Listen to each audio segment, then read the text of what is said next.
فاطمة مرت بظروف أخرى، يا يعني لم يكن أستاذي موجود أستاذي الحسن فيها. أستاذي عفوا ذرية عفوا الآن أنت طيب المجاهدين. طيب أستاذي وجه السؤال إلي تفضل. راح أوجه لك السؤال، هل هذه الآية تشمل النبي أم لا لا لا تشمل لا لا النبي؟ لا لا لا لا عفوا وجه لي نفس هذا السؤال الموجود على الشاشة وشوف جواب أهل السنة. هل فاطمة أفضل من الحسين؟ يعني شو تحصل بهذا السؤال يعني؟ هم طيب اثنين، هم يلتحقون بدرجة يا النبي. عزيزي وجه لي السؤال إلي حتى أجاوبك أنا. هل أفضل فاطمة أم الحسين عليهم السلام؟ قطعا فاطمة رضي الله عنها لأنها من السابقين الأولين من المهاجرين والأنصار، نقطة راس سطر. انتهى الموضوع عندي، انتهى الموضوع. المحصل أنها قطعا هل فاطمة قطعا اسمح لي، قطعا إيه. فاطمة بدون تفاهم. مو مشكلة يعني، ما الآن يضر. سؤالنا لك، أنت مؤمن نعم. وتموت وابنك مؤمن، لكن درجة إيمانه ليست كدرجة إيمانك، لكنه لم يخرج من الملة، هل سيكون في المنزلة معك نفسها في الجنة؟ إذا كان متبعا لي لا بالإيمان سؤالي انتبه هل درجة سيلتحق. إيمانك عفوا الله تعالى قال هم درجات مما عملوا، هل يوجد أحد عمله كعمل رسول الله؟ لا يوجد، ولا يوجد بارك الله واحد فيك. درجته الآن أعلى من أستاذي قوله تعالى والذين آمنوا واتبعتهم ذريتهم بإيمان، هل الإيمان مقصود به التقوى أم ماذا؟ الإيمان بالله سبحانه وتعالى وبكل ما سار به آبائهم وذرياتهم. بوركت. إذا الآن أنا مؤمن بالله وملائكته وكتبه ورسله ومؤمن بما أنا أقول بأنه إيمان محمد، هل سأكون أنا لا ومحمد صلوات في نفس المنزلة عند الله؟ لا، ليش؟ أجاوبك نعم. أنا عن ابن عباس في كتبك الطبري وابن كثير، مو لا حول الطبري ولا فقط، قوة إلا بالله. نقلا عن ابن عباس يقول تلتحق به. شوفوا لنا واحد اخوان، هل يوجد حي الله مرعب الرافضه ان كان معنا شيعي امام 12؟ تفضلوا. انا ما اعرف الشيعي. عليكم السلام، حي الله ابو عادل، الله يحفظك. لا عزيزي لا على راحتك، الله يحفظك مرعب. اخواني انا ما اعرف لماذا الشيعي لا يجيب على اي تساؤل، لا يجيب على اي تساؤل. لاحظت انه لما سالني قلت له وجه لي السؤال اجبته قطعا فورا. لماذا؟ لأن فاطمة أسبق إيمانا وأكثر، الله يحفظك الله يبارك بك يا مرعب، وأكثر محنة، ومن السابقين الأولين الذين أمرنا باتباعهم. القواعد العامة لدى الإمامية تفيد أن الحسنين أفضل، وذلك لأنهما يشاركونها في العصمة ويفضلانها بالإمامة، فهما إمامان لهما رأسا عاما على كافة الخلائق، والإمامة وحدها كافية للقول. أعرف ويا أنا نعم، كمل علي وياك أسمعك. والإمامة وحدها كافية للقول بأفضليتهما، إضافة إلى أنهما كانا أطول عمرا وبالتالي أكثر عملا وعبادة بسبب الله طول العمر الله الله الله الله الله الله الله الله. تحمل الشدائد والمحن والابتلاءات أكثر، سيما الثاني سيدي شباب أهل الجنة. وين مصطفى ليش نزل؟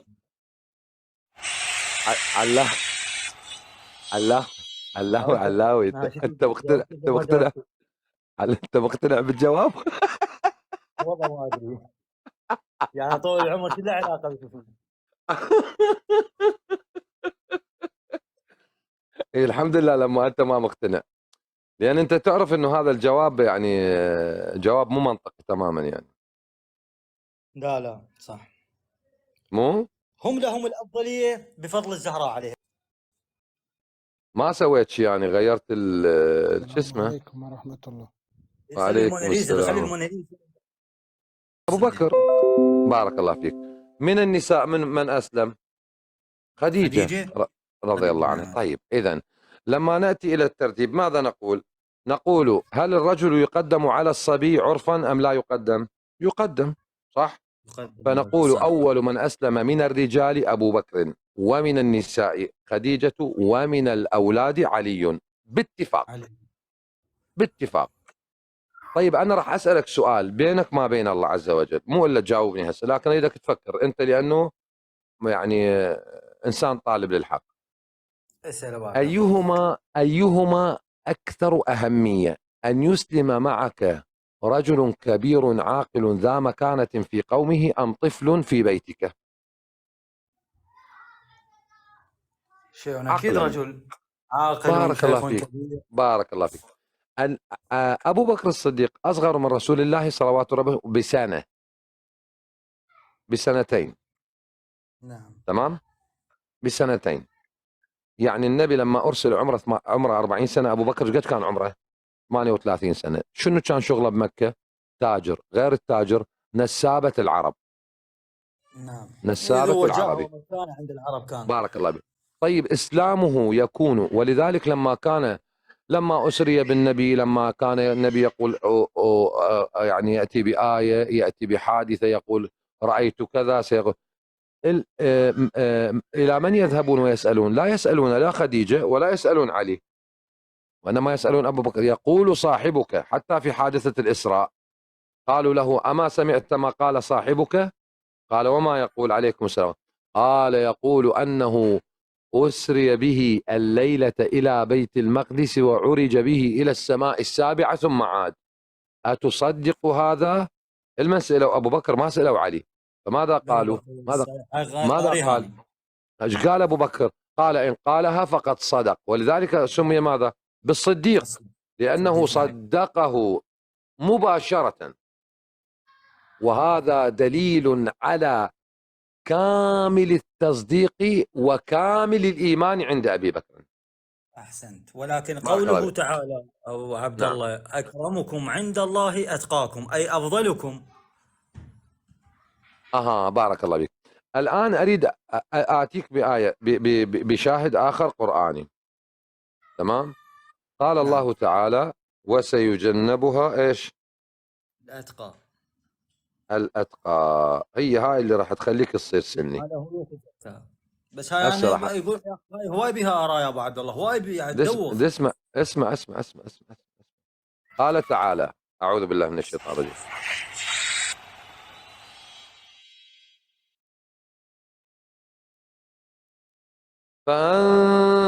فأنذرتكم نارا تلظى لا يصلاها إلا الأشقى الذي كذب وتولى وسيجنبها الأتقى الذي يؤتي ماله يتزكى وما لأحد عنده من نعمة تجزى إلا ابتغاء وجه ربه الأعلى ولسوف يرضى. طيب هل هذه الآية علاوي مكية أم مدنية؟ مكية. هاي الآية مكية. بوركت. طيب الآن عندنا الله ماذا قال؟ وسيجنبها ماذا؟ الأتقى. والأتقى صيغة مبالغة، معناها إيش؟ أنه الفاضل في التقوى، لا يوجد أفضل منه، صح؟ بارك الله فيك. طيب الآن هذا لماذا ما هو سبب نزول هذه الآية؟ أنه يؤتي ماله يتزكى في أي زمن؟ في زمن مكة. لماذا نزلت؟ لأن أبا بكر كان يتصدق بماله ويشتري العبيد الذين أسلموا وإيش؟ ويطلق سراحهم وإيش؟ ويعتقهم ويعتق رقابهم، صح؟ يخليهم أحرار. اشترى بلال. بوركته. طيب الآن شيل أبو بكر شيل أبو بكر من دماغك، شيله. شوف قول مو أبو بكر اللي كان. إذن الأتقى في مكة لم يكن علي، يعني كان علي صغيرا في ذلك الوقت. بوركت. اي نعم، مو علي بن ابي طالب. بارك الله فيك. إذن الأتقى بغض النظر عن علي أو غير علي، تمام؟ نعم. عن علي أو أبو بكر أو أي واحد يوجد، إذن هو يوجد شخص بغض النظر من هو، لكنه هو الأتقى وهو ليس بعلي رضي الله عنه، صح؟ نعم ليس بعلي. إذا كان الله يحفظك. الإمام علي صغير السن، فهذا الذي يأتي ماله يزكى هذا شخص متمكن وكبير في العمر. الله يحفظك. إذن الأتقى الذي مدح في هذه السورة وفي هذه الآية هو رجل غير علي بن أبي طالب بغض النظر من هو. اترك أبو بكر. صح صح. أها. هذا شيء مقنع. ما تقدر تقول عليه يعني إلا إذا كنت أنت تريد تتمسك بالباطل براحتك، لأن الآية واضحة. إذا هاي أنا أريد ألزقها علي بن أبي طالب قوة أجاد لك بها، ولكنها هذا الصحيح. الله يحفظك. إذن التفاضل يكون بماذا؟ بالنصرة بالإيمان والتصديق، والنصرة بالمال والنفس والهجرة. صح. طيب راح نجي على فد إشكالية عقلية بسيطة أريدك شوية يعني تعمل عقلك بيها. الآن النبي عليه الصلاة والسلام لما أراد الهجرة، تمام؟ لما أراد الهجرة تمام. من هاجر معه علاوي؟ أبو حسام معلق أنت عندي، راح أنزلك وأصعد أطلب من جديد. من هاجر معه؟ أبو بكر. بارك الله فيك. هل ومن هذا ثم التحق به علي والفاطميات. بوركت. الآن راح أسألك سؤال إلك، راح أسألك إلك سؤال. نعم. الآن النبي لما هاجر من مكة إلى المدينة كان خارجا لتجارة مثلا؟ لا لتأسيس دولة. الله يحفظك. فلما خرج من مكة إلى المدينة لتأسيس دولة فيحتاج أن يأخذ معه من أكثر إنسان يعتمد عليه، لأن المسألة دينية سياسية، صح؟ وليس أكثر إنسان يعتمد عليه، بل أكثر إنسان معروفا وواجهة لدى القوم في ذلك الزمان آنذاك. بارك الله بك. ليبين للناس أن هذا الرجل الذي هو واجهة وأن كلكم تعرفونه يؤيدني وهو معي، صح؟ نعم، وهو من كبار قومكم وهو مصدق بي. بارك الله فيك. إذن هل اختيار النبي عليه الصلاة والسلام مسدد أم غير مسدد؟ شيء أكيد مسدد. بارك الله بك. هل النبي صلوات ربي لما ضحى بالآخرين واختار أبو بكر رضي الله عنه كأنه يقول للناس كل الناس إن ماتوا بعيدا عني لا بأس إلا هذا الرجل، إما نحيا سويا أو نموت سويا، صح؟ لها مفهوم آخر أيضا. تفضل.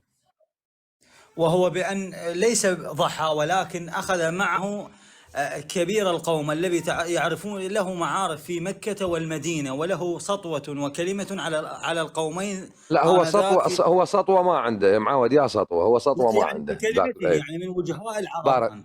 طيب هل يوجد، طيب ما كان عمر أيضا مسلم، ما كان علي، ما كان طلحة والزبير، ما اسمح لي علاو ما كان عثمان وهو أكثر جاهة من أبي بكر ومالا عند الناس، رجال تاجر ملياردير. صحيح. صح لو غلط؟ يعني اللكزة زلاطة يطق له 10 لكزات في ذاك الوقت. مو يصعد بعير آخر موديل. طيب لكن أخذ أبو بكر لماذا؟ لأنه كان رسول الله وهو مسدد من الله عز وجل يقول بأن هذا الرجل هو أكثر رجل ينفعني في تبليغ دعوة ربي،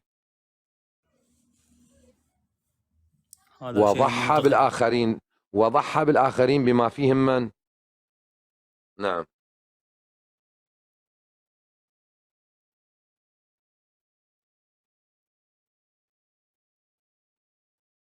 أعرف. إيه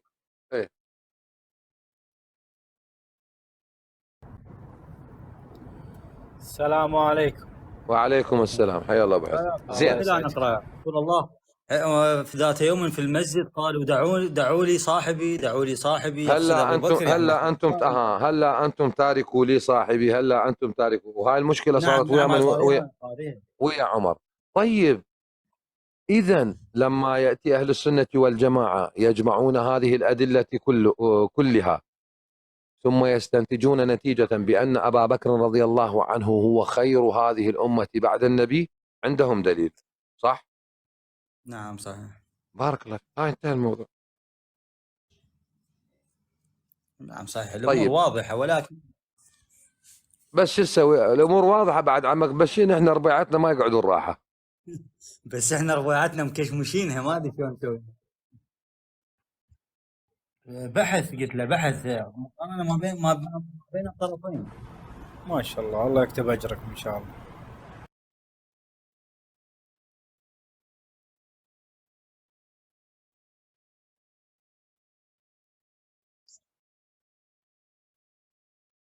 طيب إيه،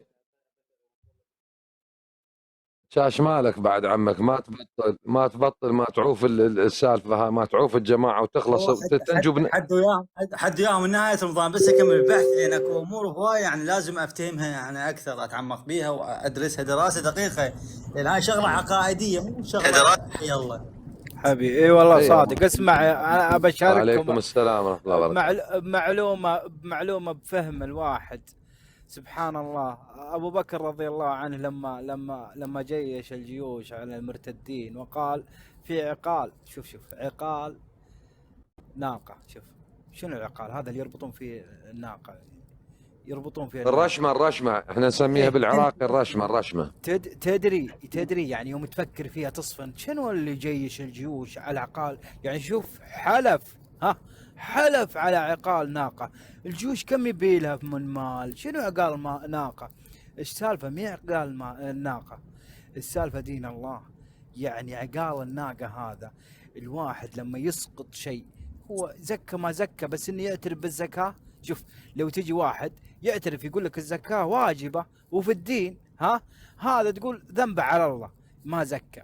بس إذا أسقط هذا الركن من الإسلام، شوف يقوها، يعني سقط الدين. قال لو عقال ناقة، شوف لو عقال ناقة لأجيش الجيوش وأقاتلهم من أجله. ليش؟ مو سالفة العقال ناقة ولا سالفة الزكاة يدفع هذا زكاة ذنبه على جنبه، لا، انه اسقط. يعني الناس يروحون يفعلون فعلهم، يقول لك خلاص نصلي ونصوم وفلوسنا زكاتنا خلاص نخليها، اسقطوها القوم وسكتوا عنهم. لا، من شوف يعني انا والله يعني لما نشوف سير الصحابة وتوقف عند ابو بكر رضي الله عنه، على تحس ان سماحته في الدين وتصديقه للرسول، وسبحان الله تقول هذا انسان يعني الايمان عنده عالي. شنو يعني قويه الكلمه عشان عقال ناقه. السالفه مي عقال ناقه، السالفه زكاه، دي شيء من الدين يسقط. فسبحان الله، سماه الله عز وجل الصاحب في القرآن. ايش بعدها يا اخي؟ القرآن سماه الصاحب. صاحب منه؟ صاحب النبي صلى الله عليه وسلم، مو انا ولا انت ولا البخاري لا، الله عز وجل في قرآنه المحفوظ اللي الله امر يعني انه محفوظ الى يوم الدين، سماه الصاحب. يا كبر فضله على الاسلام والمسلمين والله العظيم. الله يكتب اجركم يا شباب. حياك الله. حياك هلا ابو ابراهيم، شلونك؟ الله يحفظك مولانا، يسلمك، يستر عليك ان شاء الله. حياكم الله جميعا. اسف ما لحقت اسلم اصلا. احمد موجود ويانا على القست؟ اظن انه صعد. احمد من احمد الكاظمي. عليكم السلام. حيا الله ورحمة الله وبركاته. حيا الله ابو وعليكم محمد. السلام. الله يحييك شبابنا الطيبين. ابو عبد الله انت سؤالك يكفي يا ابو عبد الله. كمل اخي حوارك، كمل حوارك، بارك الله فيك. طيب بارك الله فيك. فاذا استاذ احمد نحن نقول او نسال المخالف على اعتبار ان الاماميه كل عقائدهم مبنيه على الفلسفه وعلى المسائل المنطقيه، ومعلوم ان المنطق نفسه يحتاج الى منطق، ان المسائل الفلسفيه نفسها تحتاج الى شرح، والمنطق نفسه يحتاج إلى شرح لهذا المنطق. فبالنهاية كل كلام الفلسفة والمنطق إنما يكون على سبيل الظن لا القطع، فإن كان اعتقادا لا يمكن أن تؤخذ العقيدة من هكذا كلام يعني. ولذلك أنا سألت سؤال منطقي نريد ردا علميا بالمنطق بالفلسفة، لأن دليلا على يعني لا يوجد دليل على يعني دليل نصي إلا أن يذهب الشيعي ليكون سني بحت فيقول بالأفضلية. أما على قول الإمامية أنهم أهل البيت كلهم لهم منزلة واحدة، وأن من جلل في الكساء وأنهم وأولنا محمد وأوسطنا وآخرنا، فسيخرج فلن يخرج بأي محصلة مقنعة للعقلاء. واضح. لكن الكلام البغدادي يعني بداية مقالته ذكر عدة أمور اتفقنا أنا ومعاه على هذه الأمور، يعني اتفاق جذري من طيب الجذر. طيب عفوا كمل ما هو كمل. أنا الاتفاق؟ حقيقة أنا ما أريد أدخل في حوار جديد معك، لأنه كلامك كان استرسالك مع البغدادي واضح. الحنبلي جميل. تفضل البغدادي أنت معك. اي شوف والله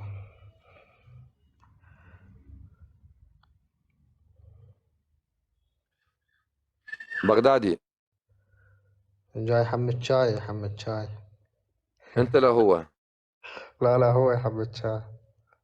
طيب أبو محمد. اي تفضلوا أبو بيناتكم، محمد. تفضلوا. أي أبو محمد إذا موجود. لا، هو الحوار مع الشيعة أيهما أفضل، الإمام الحسين أم فاطمة؟ أنت لا تتوقع أنه هذا السؤال يعني جاء من يعني هذا سؤالي جاء بعد مخاض شديد يعني. بعد صولات وجولات في الميادين. لا ليس صولات وجولات، لا والله الله وكيلك. جاي من ديال البغداد وانا سايق تاكسي وانا دامشي دا سوق، جت الفكره على بالي. الله وكيلك، لا صولات ولا جولات. ابو عبد الله اذا سالته عن السؤال قل له وين كنت رايح. اي والله اذا سالت سؤال اي سؤال غريب بس قول لي انت وين كنت، اقول لك كنت في فلان مكان، لو دا سوق تاكسي، لو قاعد بمكان، لو دا اشرب شاي، وجت الفكره على بالي. طيب ابو محمد موجود؟ موجود أخي موجود، حياك الله. طيب هذا السؤال الذي على الشاشه ما أبو عبد قولك الله فيه؟ جاب عقلي هسه جواب تفضل. من القرآن الكريم. القرآن تفضل. الكريم يقول بسم الله الرحمن الرحيم: والله فضل بعضكم على بعض في الرزق. نعم. زوج علي فاطمة. طيب. وزوجة الحسين من بلاد فارس، صح؟ طيب بهالنتيجة ياها الأفضل من ناحية قطعا الزوج. فاطمة. هاي الجانب الأول اتفقنا عليه، هذا الجانب. الجانب الآخر سيدة نساء العالمين. طيب الجانب الثالث في كتبنا أنه وهي حجة الله عليهم، يعني هاي الثلاث كلمات، عفوا 4 مع حرف الواو، وهي حجة الله عليهم، هذا دليل قطعي من كتبنا. بارك الله. طيب هو احنا راح نجاوب عليها واحدة واحدة. الآن الله فضل بعضكم على بعض في الرزق، تقصد أن من معاني الرزق أن علي رزق بفاطمة والحسين رزق بشهربانو، فقطعا أن من رزق بفاطمة هو أفضل ممن رزق بشهربانو، صح؟ اي نعم، هذا تفضيل. بارك الله. لكن هذا يعارض ماذا؟ يعارض أولنا محمد وآخرنا محمد وأوسطنا محمد وكلنا محمد، يعارض تماما. عندنا التعارض الثاني ما هو؟ أن الأئمة هم أفضل من الأنبياء. طبعا هذا الاستثناء الذي جاء به الإمامية إلا محمد لا يوجد عليه دليل نصي ولا عقلي أيضا، لا نصي ولا عقلي، لأن الأئمة عند شيعتي هم أفضل من الأنبياء والرسل، ومحمد نبي ورسول، وعيسى نبي ورسول، ونوح نبي ورسول، وإبراهيم نبي ورسول، وموسى نبي ورسول، وداود نبي ورسول. طيب فإنما جاءت أفضلية محمد صلوات ربي وسلامه عليه لختمه، لأنه جاء خاتم الرسل وجاء بالرسالة الخالدة، وباقي الرسل رسالاتهم لم تخلد، فإنما أفضلية محمد بأفضلية رسالته. تمام؟ لو كان نبي آخر غير محمد هو يعني من هذه الأسماء هو الأخير سيكون هو الأفضل، سيكون هو الأفضل. طيب إذن اللازم الإشكالية الأولى أن فاطمة رضي الله عنها وأرضاها سيدتنا ومولاتنا ليست إماما، هذه واحدة. ما حجية فاطمة على الأئمة الذين يعلمون ما كان وما يكون وما هو كائن إلى يوم القيامة، وأنهم من نور محمد صلوات ربي، وهي أيضا من النور أيضا. لا علة عقلية حتى للحجية، وليست نقلية فقط، لا علة عقلية. مجرد الولادة لا يصح. هل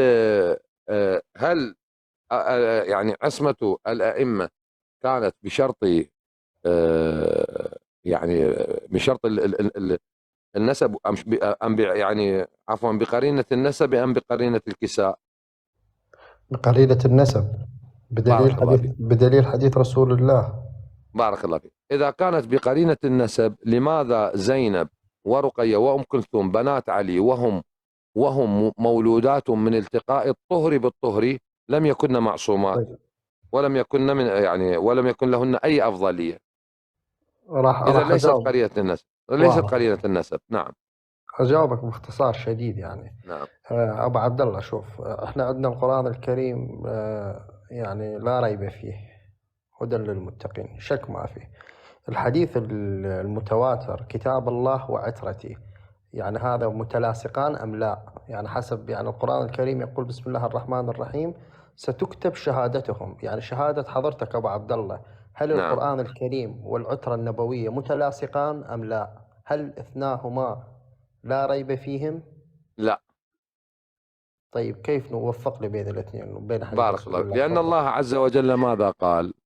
يعني أنا راح أتكلم معك تنزلا على اعتبار أنه إيش؟ أنه هذه الرواية يعني أنت قلت بالتواتر وهي ليست متواتر، لكن سأسلم نعم. جدلا. أولا قال كتاب الله وعترتي، التقديم جاء لكتاب الله، هذه واحدة، وعترتي أهل بيتي. طيب، المسألة الثانية أن الله عز وجل قال ذلك الكتاب لا ريب فيه، ولم يقل تلك العترة لا ريب فيها. هذه المسألة الثانية. المسألة الثالثة أن العترة باتفاق أو قول الإمامية الظاهر أن العترة هي مبينة للقرآن، ولم يكن هناك فضل للعترة إلا بالنص القرآن، فالقرآن مقدم على العترة، والذي لا ريب فيه هو القرآن. أما العترة فمن ثبت من العترة أنه مبين للقرآن أيضا لا يكون قرين، وإنما يكون علمه مستقى من هذا القرآن، فلا يوجد دليل على أن العترة لا ريب فيها إلا القرآن. نعم. ثم أن طيب. لفظ العترة غير لفظ القرآن. لماذا؟ لأن القرآن واضح شاهد بين أظهرنا، معلوم لفظه ومعناه من أوله إلى آخره. أما العترة فهو لفظ مشتبه يحتمل في اللغة أكثر من معنى، أنتم اخترتم معنى دون غيرنا دون طيب، غيره. من الأعلم بكتاب الله؟ يعني الآن أنت تلوت آيات من الذكر الحميد، من الأعلم بهذا الكتاب؟ العترة أم غير العترة؟ الأعلم بهذا الكتاب هو من أراد التعلم، لا عفوا أبو ومن عبد الله بس ومن اسمح لي بس. تسنت له الأدلة الأوضح أبو عبد لغة الله وإيش ونقلا وشرحا. نعم. أبو عبد الله إكراما لك، يعني تذكر وكأنه وأنت على شفا حفرة من القبر. نعم. أيهما أكثر فهما للقرآن؟ العترة النبوية علي والحسن والحسين والصادق والكاظم الأئمة الاثنا عشر، أم سائر الناس؟ أيهما الأعلم بكتاب الله؟ أنا عندي العترة، مو شوف باوع، أنا عندي العترة غير العترة عندك. هسه نجي لا بالتسلسل. لحظة علي أعلم أحمد، بالقرآن. عفوا علي أعلم بس لحظة بالقرآن أبو أم شهاب، أبو بكر؟ إذا تسمح لي يا أحمد، الله يحفظك. تفضل. أنت أستاذ، إذا أردت إسقاط ما يعني عقيدتك أو فهمك للحديث أو فهمك يعني تسقط عقيدتك على، يعني تسقط فهمك على ما أنا أعتقده، ما ترهم. لأن أنا عندي العترة غيرها. أنا عندي العترة النساء أو آل علي وآل عقيل وآل جعفر وآل عباس، وعندي العترة هم الأقارب. فإذا تقول لي أقول لك لا، ابن عباس أعلم حال علي، بل أقول لك عقيل بن أبي طالب أيضا أعلم، بل أقول لك عائشة أعلم، بل أقول لك حفصة أعلم. فما تقدر تسقط هذا عليه، ولذلك نحن اختلفنا، ما اتفقنا عليه كما قال. والمصداق من أن الكتاب الذي لا ريب فيه أن الله قال في كتابه في سورة الشورى على ما أظن: وما اختلفتم فيه من شيء فحكمه إلى الله، وحكم الله هو في الكتاب. علما أن الرد في الخلاف بين الناس يكون إلى الله ورسوله، لكن إذا اختلفنا في الكتاب نفسه في معنى من المعاني نرد المتشابه إلى المحكم. وعلي والحسن والحسين وعبد الله بن عباس كلهم مأمورون بالرد إلى الكتاب. طيب ابو عبد إذا الله، وضحت آه. الاجابه. راح نعم. ابسط استفساري، ابسطه. يعني ايهما اعلى علما، يعني سيدة نساء العالمين ام زوج رسول الله بالكتاب الكريم؟ بالكتاب اسمح لي، نعم. ايهما اكثر تفضل. علما، علي بن ابي طالب بالقرآن الكريم ام عثمان مثلا؟ يعني هذا الكلام نعم. كلام حق ابلش واضح. بارك الله فيك. تفضل. أولا مسألة أنه أيهما أعلم بدين النبي بالكتاب الله ودين النبي، هل عائشة زوج النبي أم فاطمة؟ قطعا زوج النبي، قطعا. والدليل ما ثبت عندنا من النقل، تمام، النقل الثابت عند الفريقين أنه لا يوجد علم نقل عن فاطمة بقدر ما نقل علم عن أم سلمة وعائشة وحفصة، لا يوجد عند الفريقين. وإنما تكون السابقة بماذا؟ بالعلم. ولا يوجد نقل عن فاطمة رضي الله عنها ولو آية واحدة فسرت. طيب لماذا يعني الله اختارها سيدة نساء العالمين؟ يعني بارك الله فيك. لماذا الله عز وجل اختارها سيدة نساء العالمين؟ لأنها بنت رسول الله صلى الله عليه وسلم، وهي من نصره في قريش دون غيرها، وهي سيدة، طبعا هي سيدة نساء أهل الجنة، لا يوجد عندنا لفظ يصح بأنها سيدة نساء العالمين. نعم. وإنما الثابت عندنا هي سيدة نساء أهل الجنة. طيب ما هي بنت مين؟ هي بنت من؟ طيب هي لا بنت من؟ طيب الآية الكريمة لكن هل عفوا أستاذي، هل مجرد البنوة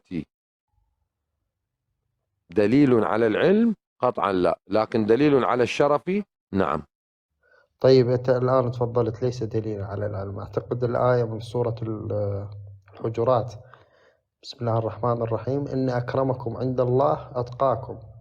نعم. يعني لماذا لم تكون زوج رسول الله سيدة نساء أهل الجنة بما هي المنزلة تقوى؟ يعني إذا كان الدين فيه نسب، يعني مثل ما تفضلت أنت، يعني علم. بارك الله بك. لأن فاطمة هي أقرب لرسول الله من عائشة. لا، تقوى إن أكرمكم عند الله أتقاكم. أي إن أكرمكم عند الله أتقاكم. طيب ما هي عائشة في حديث النبي صلى الله عليه وآله وسلم حينما قال: لم يكمل من النساء إلا 4: مريم بنت عمران، وآسيا بنت مزاحم، وخديجة بنت خويلد، وفاطمة بنت محمد، وإن فضل عائشة على سائر النساء كفضل الثريد على سائر الطعام. يعني في الحالة وإن فضل عائشة على باقي النساء هاي بمعنى أنها أكرم عند الله من باقي النساء،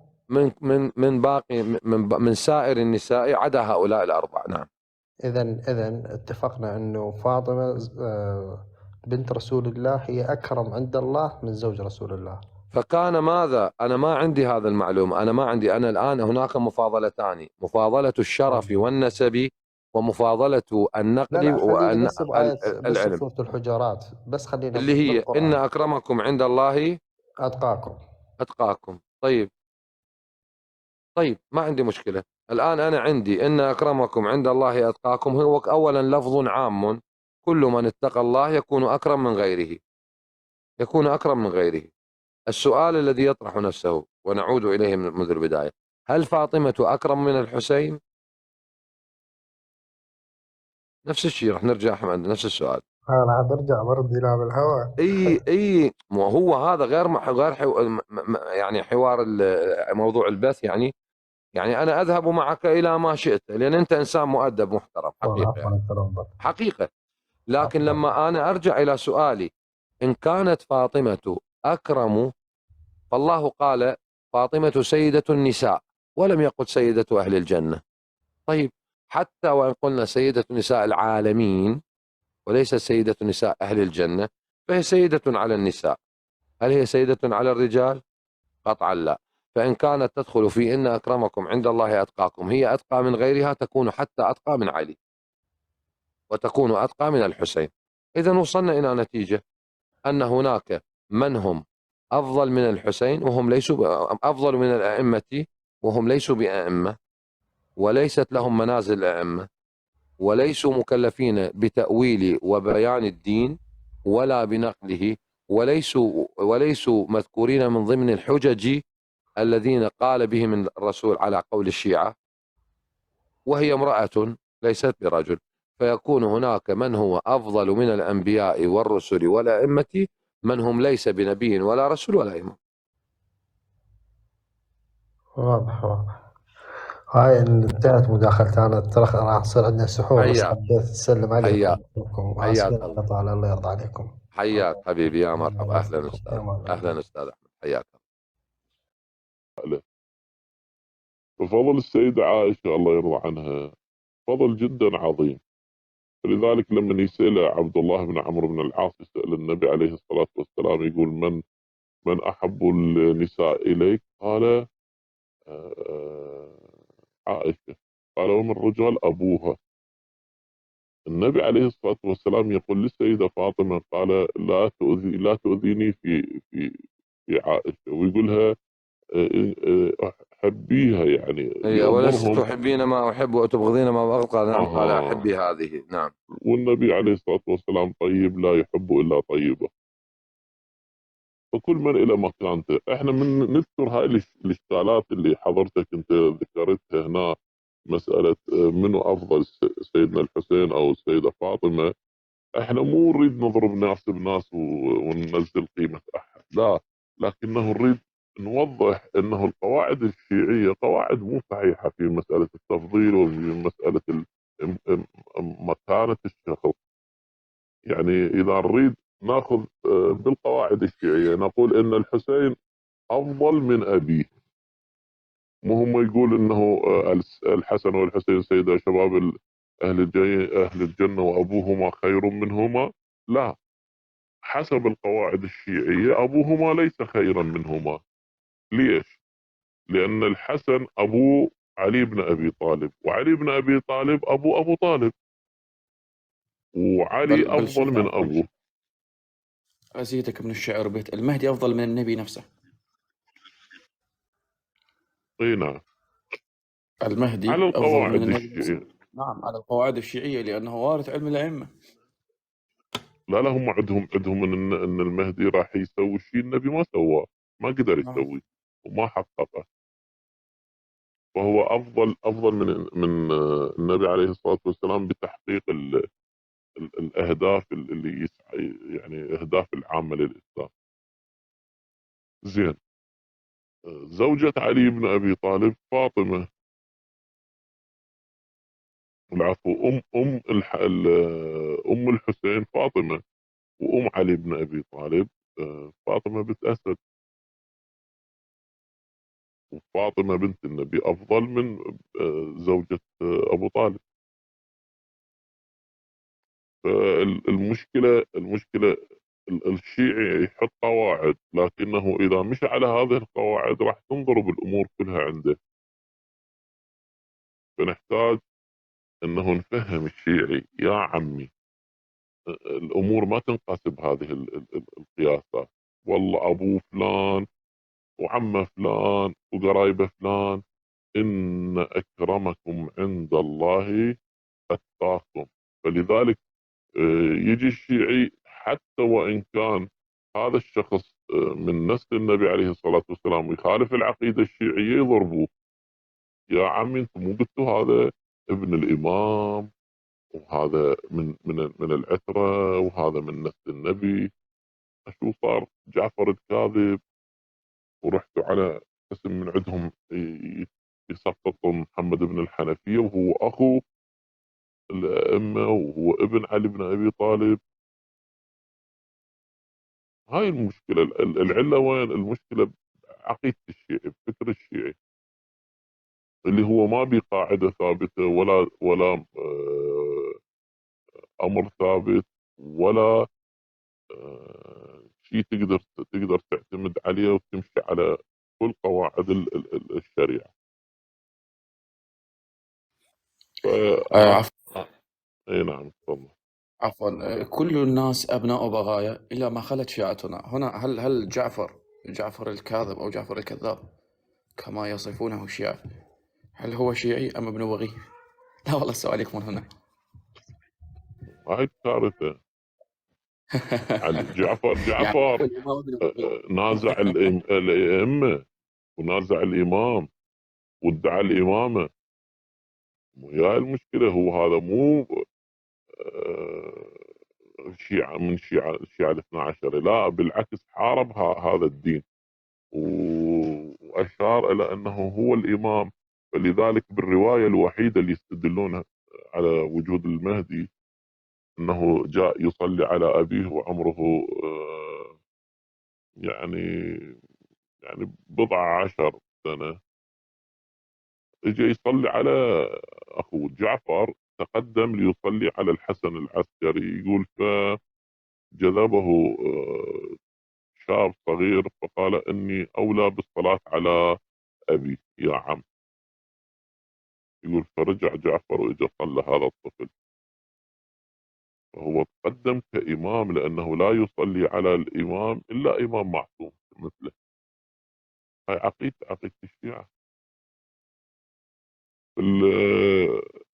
أنت كل ما تخلي الشيعي يسولف عن عقيدته راح يتورط، وكل ما تقول له تعال حط قاعدة حتى نمشي عليها هم راح يتورط، لأنه القاعدة راح تنسف بالتعارضات اللي موجودة عنده. فلذلك تشوف الشيعي يوصل مرحلة يقول لك نكل المسألة إلى أهلها أو إلى الأئمة. تقفل الشغلة من كل الجوانب، لأن ماكو جواب إلها. فتشوف أهل السنة دائما أسئلتهم هي لتحريك العقل الشيعي. نريد الشيعي شوية عقله ينفتح، شوية يفكر. هاي شنو القاعدة اللي حطوا لنا إياها؟ يعني شنو الدين هذا الاثنى عشر اللي ما بيربط لا بالأول لا بالتالي. أشو القرآن ما ذكر هذه المسائل. أشو أنا كمسلم إذا فتحت المصحف وقرأته من الفاتحة للناس ما ألقى هذه العقائد اللي موجودة عند الشيعة خاصة. فشي يسوي؟ يجي يقول لك ها القرآن بأسرار، وهذه الأسرار فقط الأئمة يعرفوها، وأنه هذا الدين عبارة عن ظاهر وباطن، والظاهر لعوام الناس والباطن للأئمة هم يعلمونه. يا أخي هسه نريد نفتهم هؤلاء الناس اللي أسلموا في زمن النبي عليه الصلاة والسلام، من اللي فهمهم باطن و12 إمام معصوم وقصر مشيد وبئر معطلة، بئر المعطلة هو الإمام. وين هذا نلقى هذا الأمر والمسألة هذه؟ نريد نفتهم.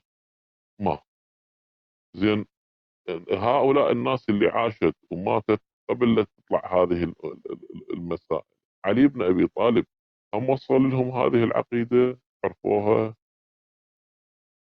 ماكو. فدائما يا شباب نركز على مسألة أنه نخلي الشيعي يرجع إلى أساس الإسلام. هل الإمام أو النبي نشر هذه العقيدة في ذاك الزمان وتكلم فيها؟ هو راح يقول لك ما عندي نصوص عن إمام الرضا أو الإمام الصادق. زين الإمام الرضا وإمام الصادق بينه وبين الناس اللي دعاهم النبي عليه الصلاة والسلام مئات السنين. وما لأنه والله هذا مسألة أنه والله قول أبي قول أبي وقول جدي، ترى هذه ما تاكل، مو كلام واقعي. يعني إن الإمام ما تكلم بها ولا نشرها ولا الناس عرفتها بعد 200 300 سنة. والله إمام قاعد بغرفة ويقول لجماعته شوفوا لي اكو واحد يسمع، أنا راح أحكي لكم حكاية. أو يقول له وخر الستار، شوف اكو ورا الستار واحد يسمعنا وينطي الرواية. والله بالله عليك هو هذا الدين اللي الإمام ما يدري شنو ورا الستار؟ أنتم تقولون إنه يعرف، ولا أنه يحب أحد يسمعه، ولا يحب أحد يعرف عقيدته. كيف يكون حجة ودليل على الناس؟ شلون يكون حجة؟ العالم شلون تعرف الدين؟ فلذلك لما وصلوا مرحلة شافوا انه الشيعة انقسموا، صاروا اقسام وطوائف واراء، وانه اختلفوا باسم الامام، اختلفوا بشخصيته. الشيعة شو يجاوبون؟ يقول لك ها الامام كان يخاف ولذلك ما اعطى الاسم الحقيقي، او انه الامام، شوفوا في ذاك اليوم واحد شيعي يقول الامام جعفر الصادق، لانه تعرفون انتم زمن جعفر الصادق اول شيء ابنه الكبير اللي هو الافطح على اساس الامام له، بعدين اسماعيل، العفو اسماعيل، وبعدين اخوه الافطح، وبعدين على اساس موسى بن جعفر. فلما تقول لهم تعال شلون الامام، وانتم مو تقولوا الائمه ثابتين، كيف يعني يكون امام ثم يموت تتحول على اخوه؟ قالوا مو هاي هو الامام يعرف، لكن ايش سوى؟ غير الامور وغبى الامر على الناس حتى لا يهتدون للامام حتى يؤذوه.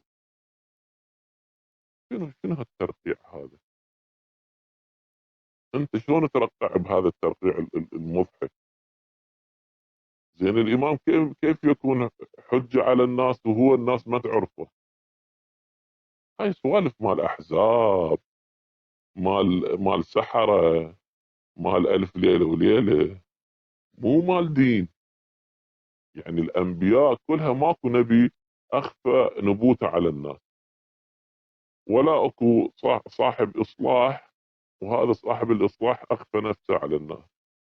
كيف يصلح ويوصل للناس الدين اذا هو مختفي ويضحك على الناس؟ والله ابني الكبير ها مات ابنه الكبير، ابن الثاني مات ابنه الثاني، ها لا ابن الثالث. وتشوف ترقيع مضحك سبحان الله. الشيعي والله اللي بس شوي يشغل عقله يقول لك هذا ديني، شنو هاللعب هذا؟ مو دين، لعب. طولت عليكم، بارك الله فيكم. المايك لك ابو عبد الله والشباب. حياك الله اخوي وبياك. طيب هل يوجد معنا شيعي امام 12؟ السؤال على الشاشة، نريد ردا علميا. ايهما افضل، الامام الحسين رضي الله عنه؟ يا أخي عندي بس هاي مداخلة بسيطة.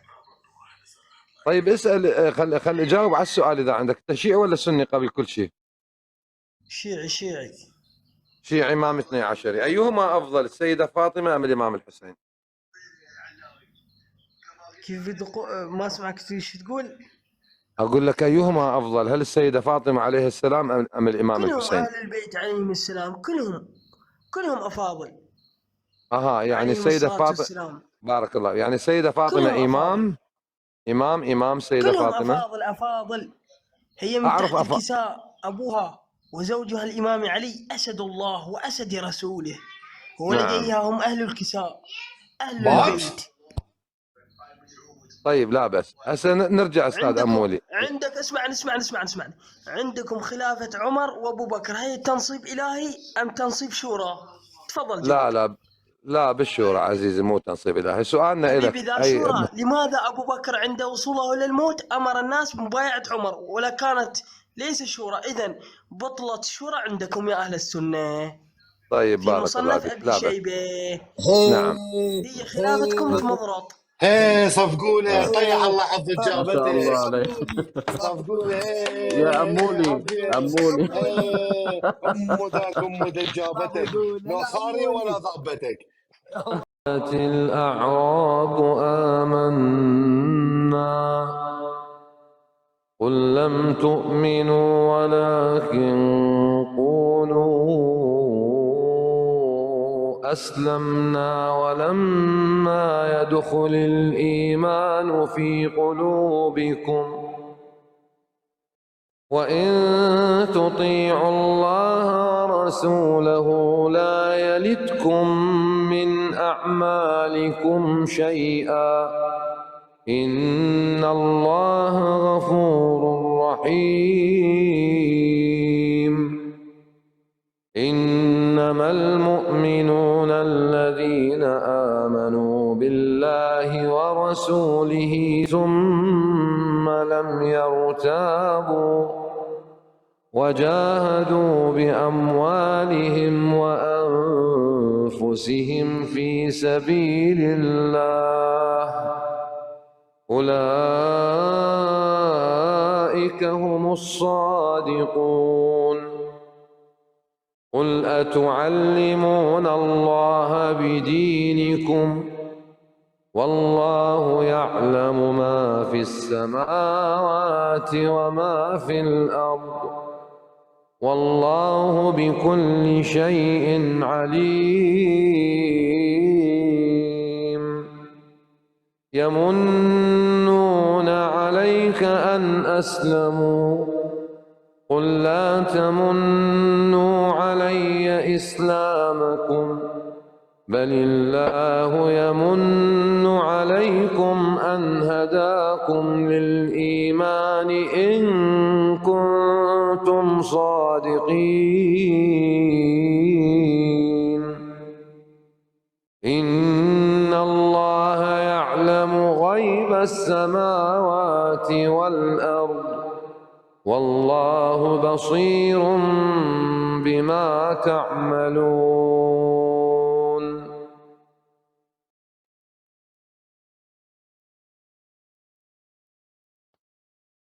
سبحانك اللهم وبحمدك أشهد أن لا إله إلا أنت. نكمل إذا ماكو أحد. الله يحفظكم. نعم من جزاك رأيكم؟ الله. بارك الله فيك. أعوذ بالله من الشيطان الرجيم. بسم الله اللهم الرحمن الرحيم. طيب كويس يا رب. أي نعم. قاف والقرآن المجيد بل عجبوا أن جاءهم منذر منهم فقال الكافرون هذا شيء عجيب. أإذا متنا وكنا ترابا ذلك رجع بعيد. قد علمنا ما تنقص الأرض منهم وعندنا كتاب حفيظ.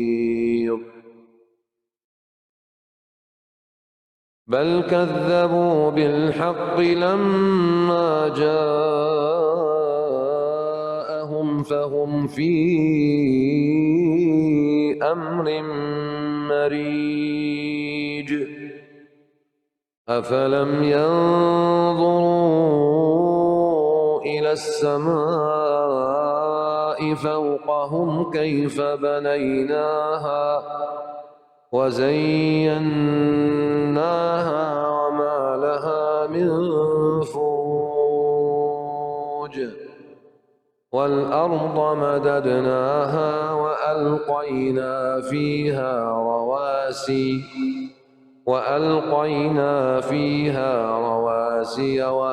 وأنبتنا فيها من كل زوج بهيج. تبصرة وذكرى لكل عبد منيب. ونزلنا من السماء ماء مباركا فأنبتنا به جنات وحب الحصيد والنخل باسقات لها طلع نضيد رزقا للعباد وأحيينا به بلدة ميتا كذلك الخروج كذبت قبلهم قوم نوح وأصحاب الرس وثمود وعاد وفرعون وإخوان لوط وأصحاب الأيكة وقوم تبع كل كذب الرسل فحق وعيد أفعينا بالخلق الأول بل هم في لبس من خلق جديد ولقد خلقنا الإنسان ونعلم ما توسوس به نفسه ونحن أقرب إليه من حبل الوريد إذ يتلقى المتلقيان عن اليمين وعن الشمال قعيد ما يلفظ من قول إلا لديه رقيب عتيد وجاءت سكرة الموت بالحق ذلك ما كنت منه تحيد ونفخ في الصور ذلك يوم الوعيد وجاءت كل نفس معها سائق وشهيد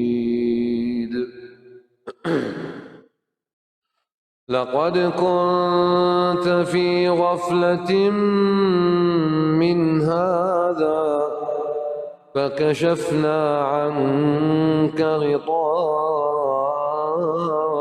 فبصرك اليوم حديد وقال قرينه هذا ما لدي عتيد ألقيا في جهنم كل كفار عنيد مناع للخير معتد مريب الذي جعل مع الله إلها آخر فألقياه في العذاب الشديد قال قرينه ربنا ما أطغيته ولكن كان في ضلال بعيد قال لا تختصموا لدي وقد قدمت إليكم بالوعيد ما يبدل القول لدي وما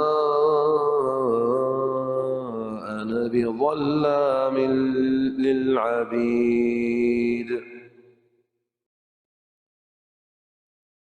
ما يبدل القول لدي وما أنا بظلام للعبيد يوم نقول لجهنم هل امتلأت وتقول هل من مزيد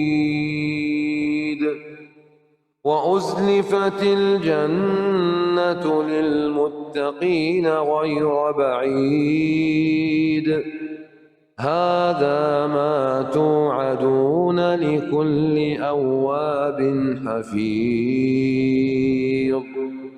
من خشي الرحمن بالغيب وجاء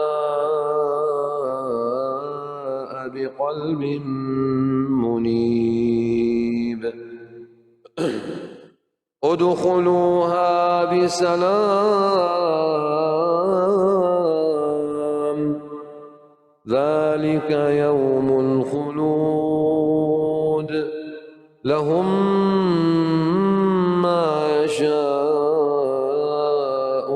فيها ولدينا مزيد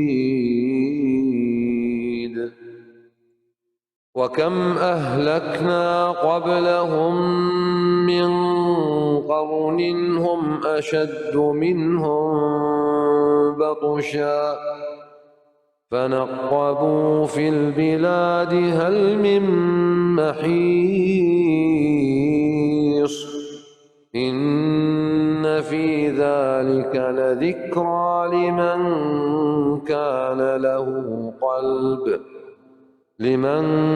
كان له قلب أو ألقى السمع وهو شهيد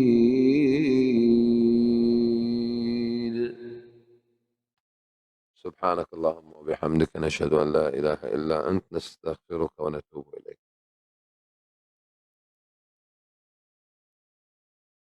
طبعا السيدة فاطمة.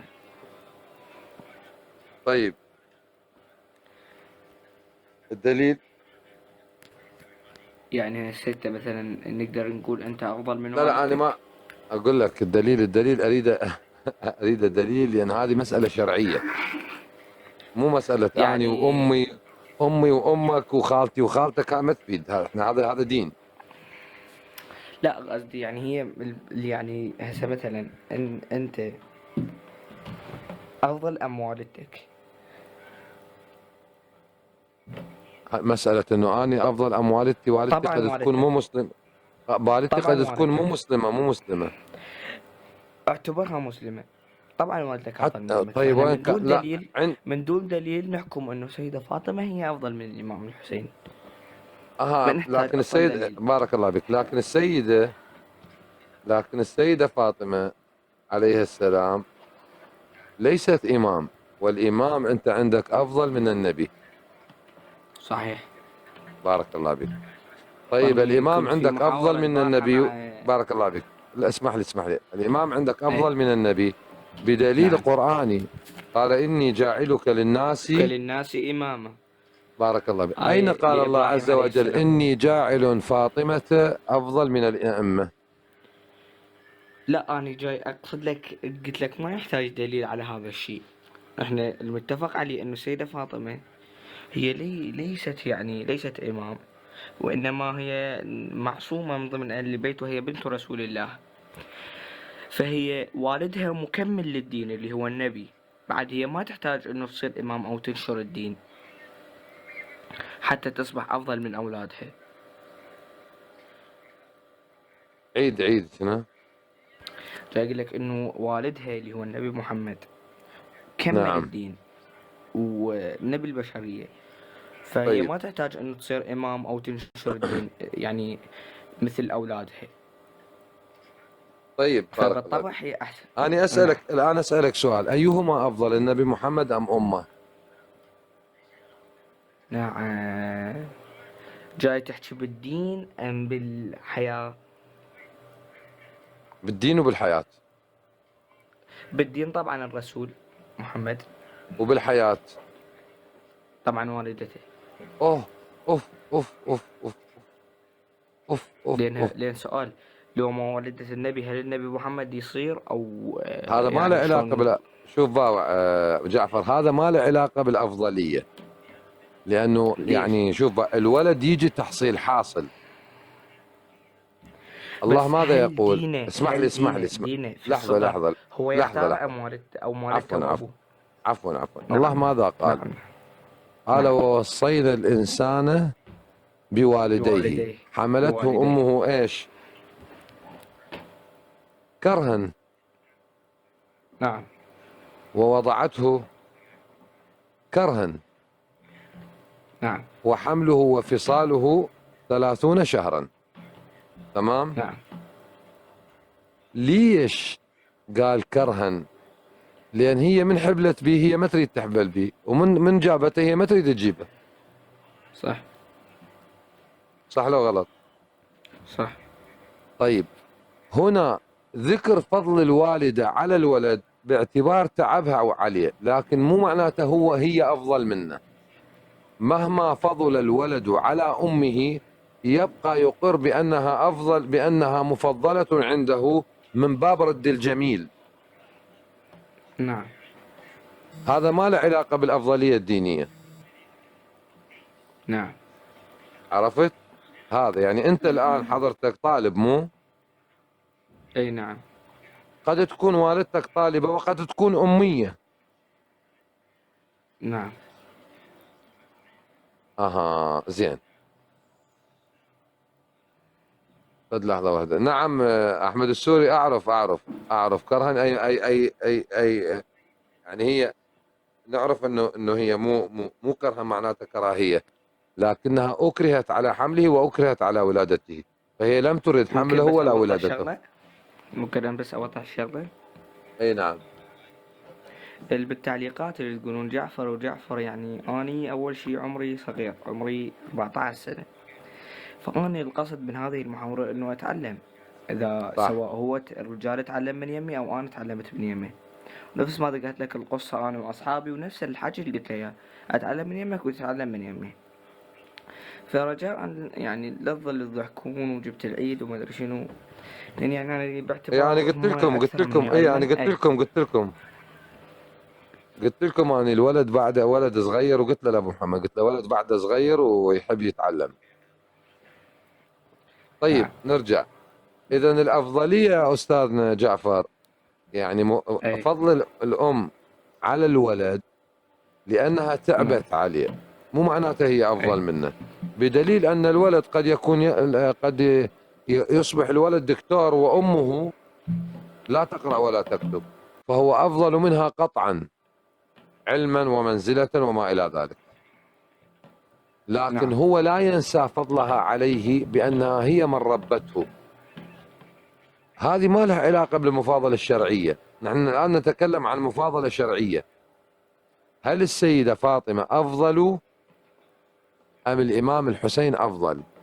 أين؟ طيب الإمام بحسب الاعتقاد الشيعي يا عزيزي جعفر، الإمام بحسب الاعتقاد الشيعي هو إيش؟ هو منصب من الله، صح؟ وأن درجة الإمامة أعلى من درجة النبوة. هل توجد درجة للنساء أعلى من مراتب النبوة؟ مثل ما يجي واحد يقول لي أيهما أفضل، مريم بنت عمران أم عيسى؟ قطعا عيسى، لأنه نبي ورسول. مريم ليست لا نبي ولا رسول. بس هنالك درجة للسيدة فاطمة، يعني أعتقد الإمام الحسين لن يحصل عليها، ومن يعني نقدر نقول ما يقدر يحصل عليها، اللي هي أنها مع خديجة أمها ومريم بنت عمران وآسيا بنت مزاحم هما سيدات نساء أهل الجنة. إذا هن سيدات النساء، صح؟ لسنا سيدات الرجال. همنا نعم. ما طلعنا من عدة. والإمام الحسن يعني والحسين هما سيدا شباب أهل الجنة. طيب الآن أيهما الله سبحانه وتعالى أيهما فضل الرجال أم النساء؟ بالقطع الرجال. إذا الحسن والحسين هما أفضل من السيدة فاطمة، صح؟ والله شوف، هي بالاستنتاج العقلي إنه صحيح، بس هي المشكلة كفكري أنا ما جاي أقتنع بهذا الموضوع، لأن يعني هسه مستحيل تكون أحسن من أمك، جاي نحكي للمسلمين يعني. لا باوع، شوف الاستنتاج العقلي يقول أن الأفضلية للعالم على الجاهل. وهاي فكرت بها انه الله قال هل يستوي الذين يعلمون والذين لا يعلمون. بارك الله فيك. فاحنا نسأل السؤال إن كان هل يستوي الذين لا يعلمون والذين لا يعلمون؟ الذين حسب المعتقد الشيعي أن الذين يعلمون هم الأئمة علي وأولاده، صح؟ نعم. وأنهم هم من يبين الدين ويبلغه عن رسول الله، وفاطمة ليست مسؤولة بالبلاغ والدين، فدليل الأعلمية والبلاغ للحسن والحسين ولعلي وأولاده، إذن علي وأولاده أفضل من فاطمة. وبهذا لا يكون هناك اسمح لي وبهذا لن يكون هناك فضيلة شرعية لفاطمة، وإنما فضيلة النسب فقط. نعم.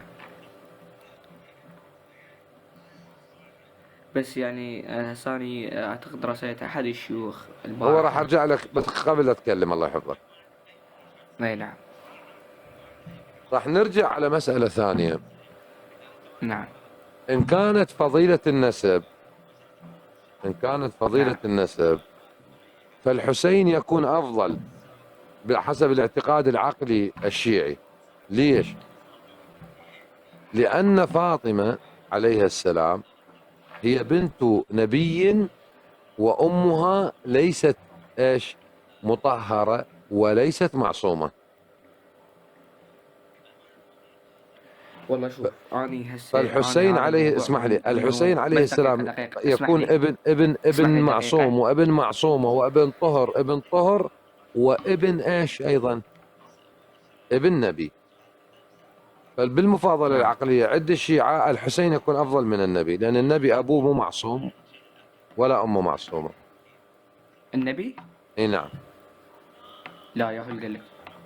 اي وين الدليل؟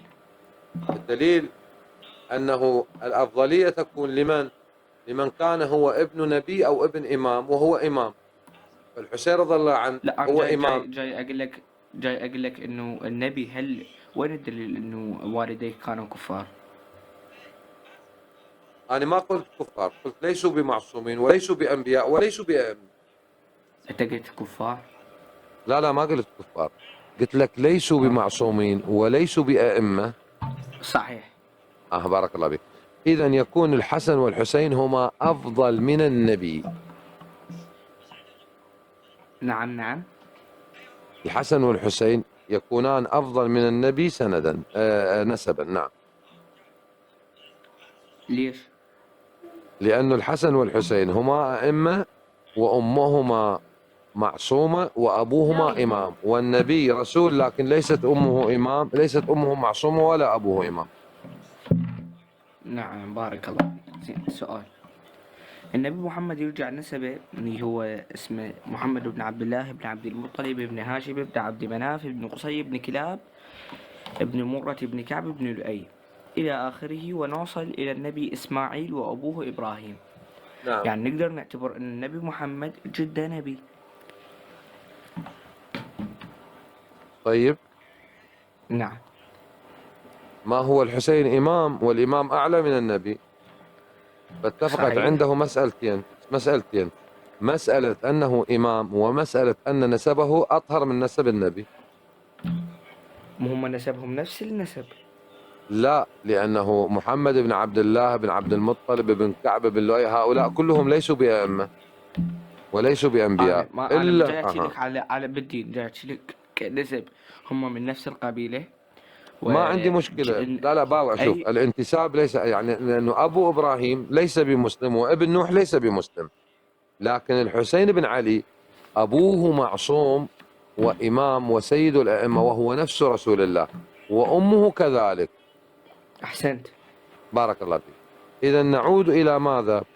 سيكون الحسين بما أنه هو إمام وهو أفضل من سائر الأنبياء، وأبوه إمام وأفضل من سائر الأنبياء، وأمه معصومة، تمام، والنبي صلوات ربي وسلامه عليه رسول لكن أبوه ليس إمام وأمه ليست معصومة، وأبوه يعني فيكون نسب الحسين أفضل من نسب فيكون الحسين بالتالي منزلة هو أعلى من من النبي عليه الصلاة والسلام. نعم. هذا دا حسب اوضح لك مساله انه شوف الشيعه من يقولون كلام ما يعرفون ايش دا يحجون. لا مو انت الان كشخص اللي تحاورهم هل هم من المعممين ام لا؟ والله انا حاورت معممين وما جاوبوا على هذا السؤال. لا مستحيل حبيبي، لان تعرف ليش؟ احنا عندنا في بالشيعة قليلين جدا من المحاورين المعممين، قليلين. طيب انت تعرف محاورين معممين؟ نعم يعني بس هم قلت لك هم قليل. بارك الله فيك. ممكن تراسل لنا معمم خليه يجي يحاورنا وانت ظل متفرج وشوف ايهما حجته اقوى، والامر الك. الله يحفظك ويحفظ لك لا اهلك. الامر انا الك. جاي قلت لك اعرفهم كعرف، مو عندي تراسل وياهم من هذا القبيل، قلت لك اعرفهم. والمسألة الثانية انه اني والدي شاعر، فيعرف الكثير من المعممين والمعممين يعني. فأنا مستحيل أقول له خابر صاحبك معمم يجي يتحاور، مستحيل يعني أقول له هيك شغلة، يعني شلون أقول لك إياها. فلهذا قلت لك إنه قليل من المعممين يتحاورون. طيب يوجد الان استاذي معممين على التيك توك وما جاوبوا على هاي التساؤلات. أنت حاورتهم؟ طبعا. والله بل لا يستطيع. لماذا لا يستطيع؟ لا يستطيعون الحوار. نفس ما قلت لك قليلين جدا جدا اللي يحاورون، لأن باعتبار إنه أنا عندي عقيدة، صحيح لو لا؟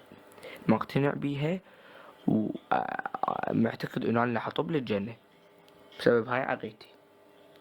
اي لكن هل هذه عقيدتك اذا عرضت على لا بأس؟ فمستحيل أقنع واحد أو واحد يقنعني بغير عقيدة يعني، لأن الشيء هذا أنا مقتنع بيه، فما يحتاج أحاول. شوف ايش كاتبت لك المهتدية، تقول لك ما يجون. أنا دزيت لعمي المعمم دعوة حضرني، عمها معمم وقالت له تعال ناقش هذا. كان أنا هم عمي معمم. ايه دزلها لعد. هي ليش تركت دين التشيع واهتدت؟ لأنه دزت لعمها المعمم قالت له تعال حاور هذا الرجال سني عامي، حضر. وهذا هل هو سبب كافي انه تتسنى؟ لا هي عرفت الحق وين. بعد هاي كل واحد وتفكيره واقتناعه، صحيح لو لا؟ طيب راح اصعد لك واحد همينه شيعي ومهتدي. تفضل ابو عبد الله. ممكن دقيقة واحدة؟ ابو عبد الله تفضل حبيبي.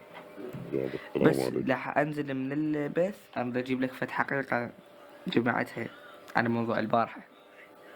تفضل على راحتك. راح نزلني يعني لما اعرف انزل. طيب حيا الله مصطفى. الله يحييك حبيبي ابو عبد الله، الله يحفظك. تفضل بين ما يجي.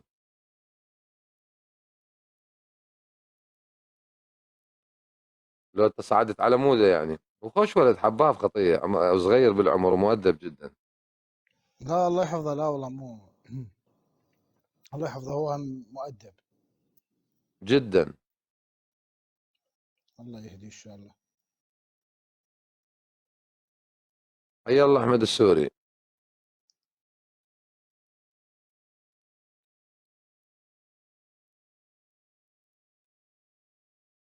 طيب هل يوجد معنا شيعي امام 12 يجاوب على هذا التساؤل؟ والله سؤال بسيط يعني ليش.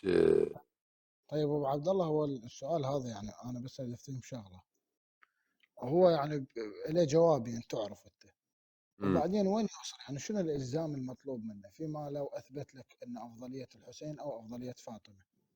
لانه ما يقدر يثبت، وهذا دليل على عجز يعني دليل على انه دماغه او عقيدته هي من وضع يعني عقيدته جايه من يعني عقليه ما عليها دليل قراني.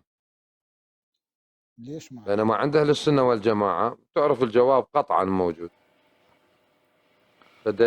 فدليل على انه هذه العقيده التي ينتسب اليها القوم بانها اكتم جعفر، هذه العقيده التي ينتسب اليها القوم يعني او ينسبوها القوم الى اهل البيت، عجزوا عن ايش؟ عجزوا عن ان ياتوا بما هم يستدلون عليه، بما هم يقولونه. طيب ليش ما هو عند الإمامة أفضل من النبوة يعني قطعا، فكيف لشخص مثل فاطمة لا عندها إمامة ولا عندها نبوة؟ لانه اكو روايه عندنا لا تصح لكن عندهم ايضا لا تصح لكن متسالم عليها. قال يا محمد لولاك ما خلقت الافلاك ولولا علي ما خلقتك ولولا فاطمه ما خلقتكما. دل على ان عليا هو عله خلق محمد وان فاطمه هي عله خلق علي الذي هو عله خلق محمد صلوات ربه، فتكون فاطمه افضل الخلق حتى من محمد عليه الصلاه والسلام، فيكون هذا الدين بس كله كاذب. ممكن ينكر الرواية أنا قاريها طيب موضوع هو اذا هو انكر الروايه فالسيستاني ما انكرها، اذا لزمه ان ينكر السيستاني الذي قال انها هذه من الاسرار التي لا نعرفها. طيب انت مو انت ونائب الامام وجامع للشرائط ومكانك مكان الامام والراد عليه كالراد على الامام والراد على الامام كالراد على الله، واذا به هو الامام واذا به هو السيستاني نفسه يقول لك انا ما اعرف. طيب اذا انت ما تعرف وانت نائب الامام اذا الامام ما يعرف، اذا انا من حقي ارد عليك، فليش الراد عليك كالراد على الامام؟ هذا دليل على انه هذه العقيده شنو؟ مضروبه لا دليل. صحيح كلامك. مو اذا لازم كل انسان عاقل ان يفهم انه يتبع اناس يكذبون على الله ورسوله، ولزمه ان يترك هؤلاء ان كان يريد رضا الله والجنه. احنا هذا اللي نريد نوصله، احنا ما عندنا اشكاليه، ترى ما عندنا اشكاليه بكل ما يقوله، لكن نريد نقول الان انت تنكر وتقول الروايه ضعيفه، طيب ما المرجع مالك الذي هو يحكم الان ثلثي الشيعه بالعالم ويتبعونه يقول لا جواب عندي، ما عندي جواب. طيب اذا هل يجوز رد السيستاني؟ لا، لان الراد عليه كالراد على الامام حسب عقيده المظفر عقائد الاماميه. اذا رددت عليه ماذا ستكون؟ غير شيعي. طيب هل اجابك هذا الغير الشيعي المرجع الشيعي؟ لا. طيب كيف اذا مرجعين وواحد رد على الثاني، مثل صار اشكال بيناتهم مختلفه؟ هذا دليل على شنو؟ لا شلون تطبق الراد على العالم كالراد على الامام؟ هم اثنين علماء. بالضبط، هي هاي الاشكاليه اللي احنا نشكلها عليهم. ان كان الاثنان، انتبه، ان كان الاثنان نواب للامام وجامعان للشرائط والراد عليهما، فلماذا اختلفوا؟ لان على اعتبار ان ايش؟ ان المصدر واحد. طيب الان انا اسالك سؤال، هل يختلف اهل السنه في الاصول؟ لا يختلفون. لماذا؟ لان المصدر واحد، الكتاب والسنه النبويه. لكن في ماذا يختلفون؟ يختلفون في فهم المسائل الفرعيه الفقهيه التي لا تؤثر والتي جاز الخلاف وكان في زمن رسول الله، والرسول صلى الله عليه وسلم مثلا لا يصومن احدكم، يعني ما ذكر نص الحديث الى خيبر، تمام؟ فمن الصحابه من اخذ بالرخصه من صام ومنهم من افطر، فلم ينكر النبي لا على هؤلاء ولا على هؤلاء، وهكذا. عرفت؟ إذا ما جاز فيه الخلاف في المفهوم جاز، أما في الأصول لا. بالضبط، لا يصلي أحدكم العصر إلا في بني قريظة. فمنهم من قال أن النبي يريد إيش هنا؟ يريد التعجيل. ومنهم من قال لا، التزموا نص رسول الله، يعني لا يصلين يعني استعجلوا إلى أن توصلون بني قريظة. ومنهم من قال فهؤلاء وهؤلاء ما أنكر النبي لا على هؤلاء ولا على هؤلاء. طيب وعبد الله بل سؤال ذهب ثاني. إلى ماذا؟ أن المفطرين قاموا بواجب الصائمين وفطروهم، فقال ذهب المفطرون اليوم بالأجر. وصلت؟ تمام. لكن في التوحيد والنبوة والقرآن لم يختلفوا، في المحكمات لم يختلفوا. طيب سؤال بالله، سؤال. اي نعم.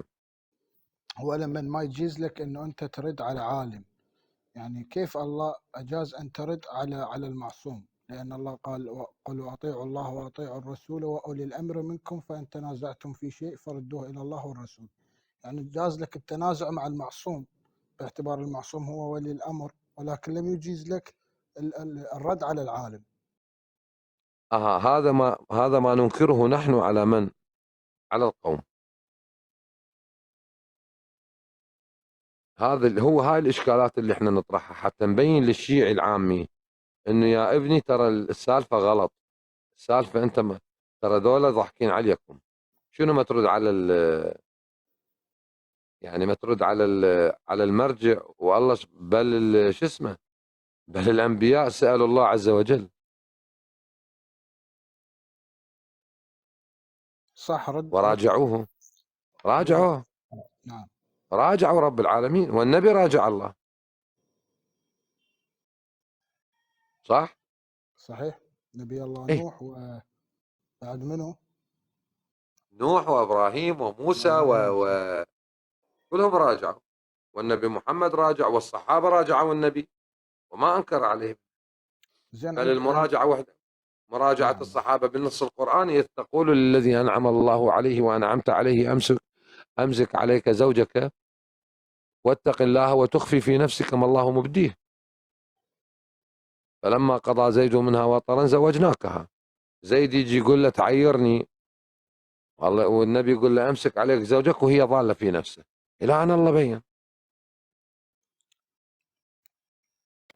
زين. ابو عبد الله تفضل جعفر. تفضل حبيبي تفضل. نعم. اكو احاديث عن الامام الحسين عليه السلام في كتبنا وكتبكم تدل على ان السيدة فاطمة افضل من الامام الحسين وافضل من الامام الحسن. زين. في حديث عن الامام الحسين عليه السلام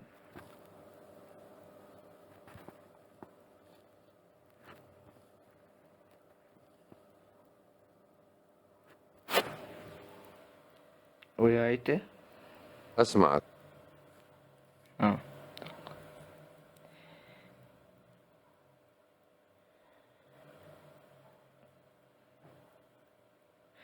أبي خير مني وأمي خير مني وأخي خير مني. طيب. هاي قالها الإمام الحسين في يوم عاشوراء في معركة الطف.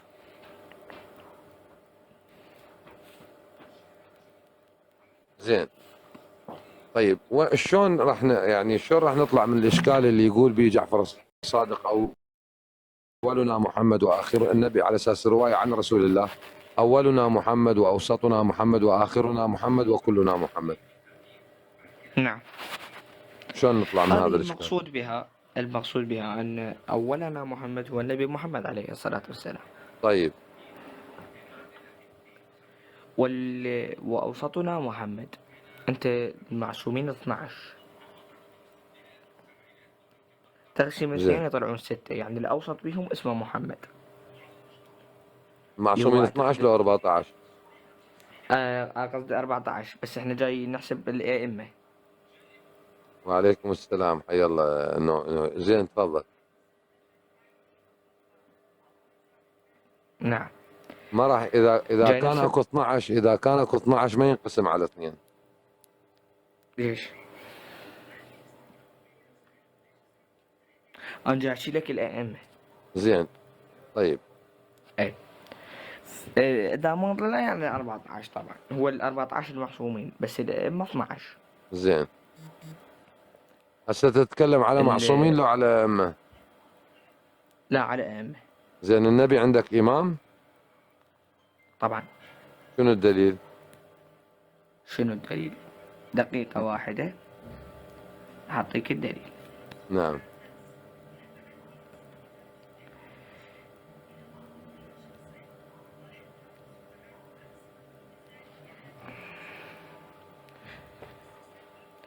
زين قبل لا اعطيك الدليل يعني هسه أنا جاي افتح. ليش انتم تمذكون آل بيت النبي في الصلاة على النبي؟ اي يابا شلون يعني؟ يعني مثلا نقول النبي محمد صلى الله عليه وآله وسلم. صح. احنا نقول صلى نعم الله عليه وسلم، صح؟ صح. بارك الله فيك. وشنو الدليل؟ شنو من الذي اوجب علينا ان نقول صلى الله عليه واله؟ النبي نفسه تفضل جيب لنا الدليل. قال النبي: لا تصلوا علي الصلاة البتراء. زين. الحديث هذا يصح عند اهل السنه والجماعه؟ نعم، وموجود في صحيح البخاري. اخ اخ اخ اخ اخ اخ بالبخاري. اي بس على كيفك جعفر.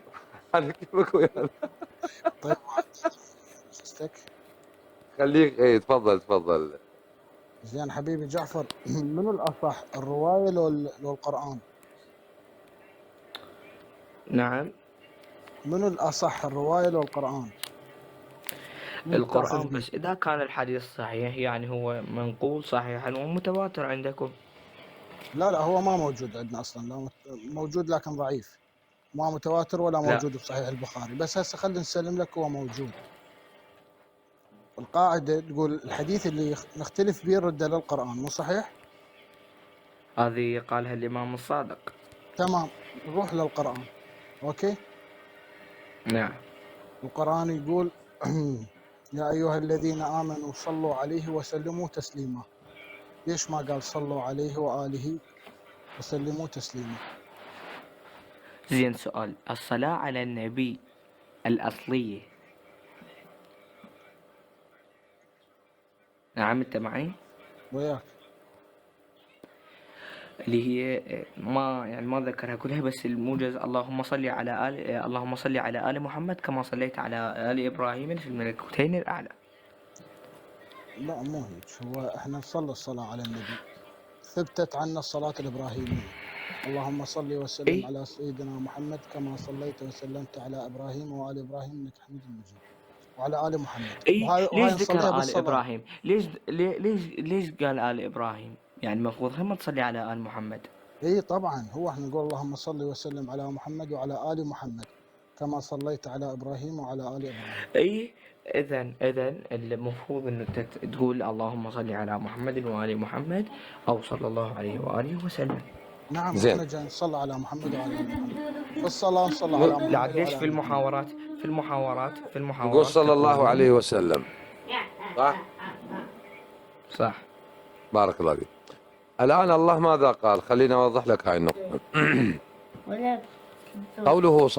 قول الله عز وجل: إن الله وملائكته شنو يا جعفر؟ يصلون على النبي يا ايها الذين امنوا صلوا عليه وسلموا تسليما. إن الله وملائكته يصلون على النبي، صح؟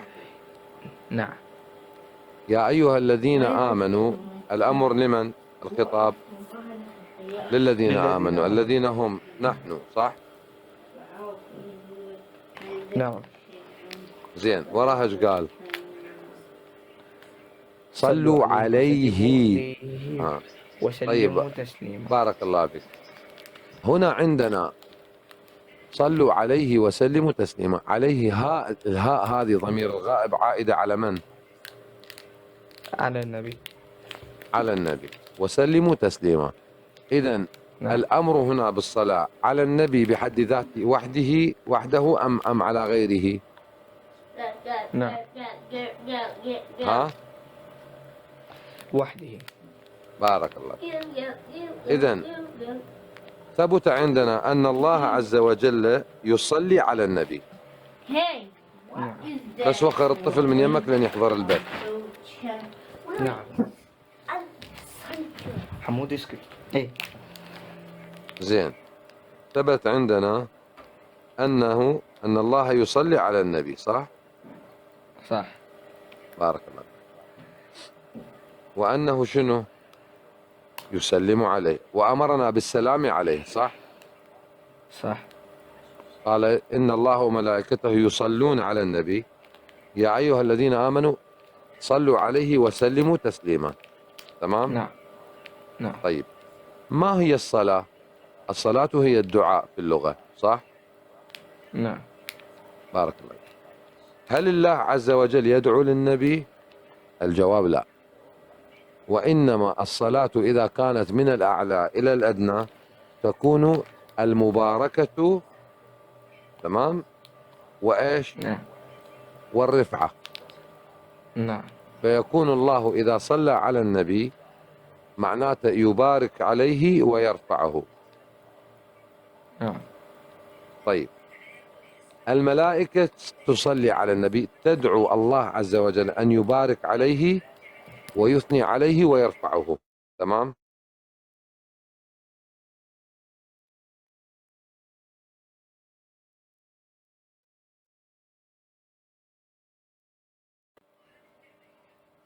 تمام؟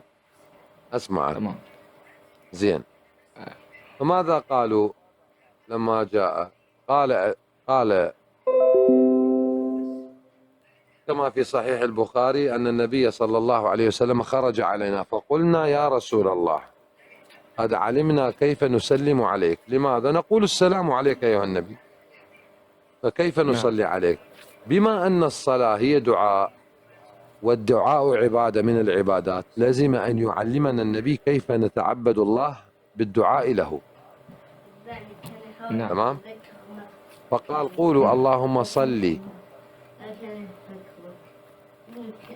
على محمد وآل محمد وعلى آل محمد كما صليت على آل إبراهيم إنك حميد مجيد، اللهم بارك على محمد وعلى آل محمد كما باركت. الآن تحولت صيغة الصلاة من إنزال البركة والثناء عليه إلى الدعاء له، صح؟ نعم. طيب، الآن لما أنا أريد أن أخبرك أنت، أخبرك أقول النبي صلى الله عليه وسلم أم أقول أن النبي صلى الله عليه وآله وسلم؟ لا، أقول لك النبي صلى الله عليه وسلم لأن الله قال أنه صلى عليه وسلم. نعم. لكن إذا أردت أن أدعو أن أصلي أنا على النبي أي أدعو له، فأقول اللهم، أقول كما هو علمني أن أقول اللهم، فهناك فرق بين صيغة الخبر وصيغة الدعاء. لما جئت بقولي اللهم معناته شنو؟ أن أدعو، لكن الله لا يدعو لأن الله صلى على النبي وانتهى الموضوع. فإذا أقول النبي صلى الله عليه وسلم هذا إخبار مني بأني قاطع بأن الله صلى على النبي. نعم.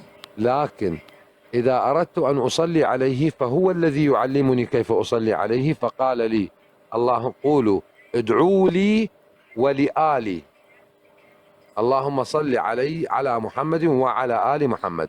فإذا أقول اللهم صل على، الآن لما تسمع السني في الصلاة اللي هي بنهاية الصلاة الصلوات الإبراهيمية نقول اللهم صل على محمد وعلى آل محمد كما صليت على إبراهيم وآل إبراهيم.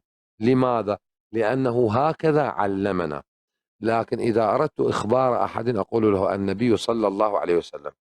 إذن أنا في حال ذكر صلاة الله عليه أقولها قطعا وجزما أن الله صلى عليه، لكن في حال الدعاء هو من يعلمني كيف أصلي عليه. وصلت الفكرة؟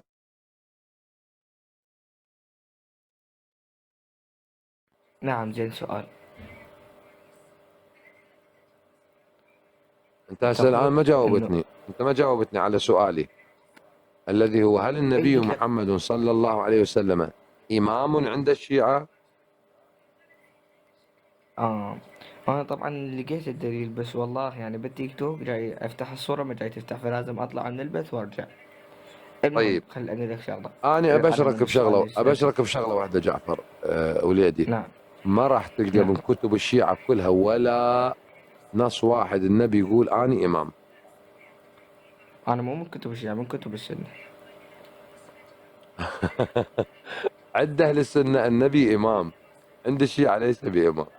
احنا بدنا نسالك بكتبك يا ابني، انا ما بدي اسالك بكتبي. انا عندي لا يوجد امام غير النبي. نعم زين انا سؤال. كسني باوع عندي لا يوجد امام مفترض الطاعه وان في طاعته هدايه، في طاعته عموما في كل احواله هدايه الا رسول الله صلى الله عليه وسلم.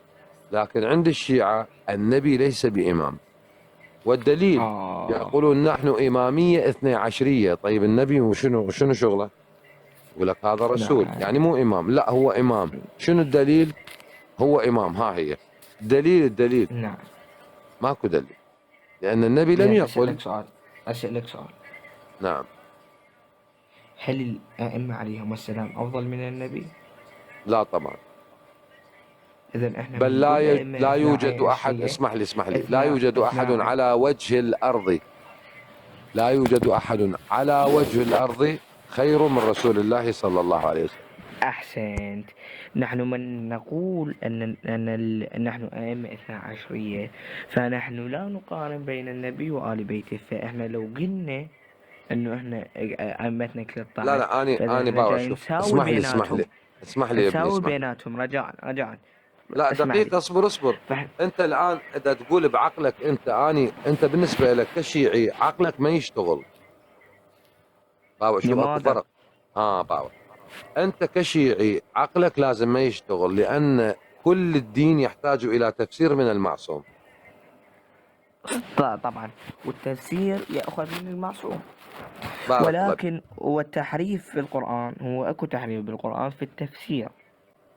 لا انا ما لي علاقة، انا اريد رواية عن المعصوم صحيحة تقول ان النبي قال عن نفسه انه امام.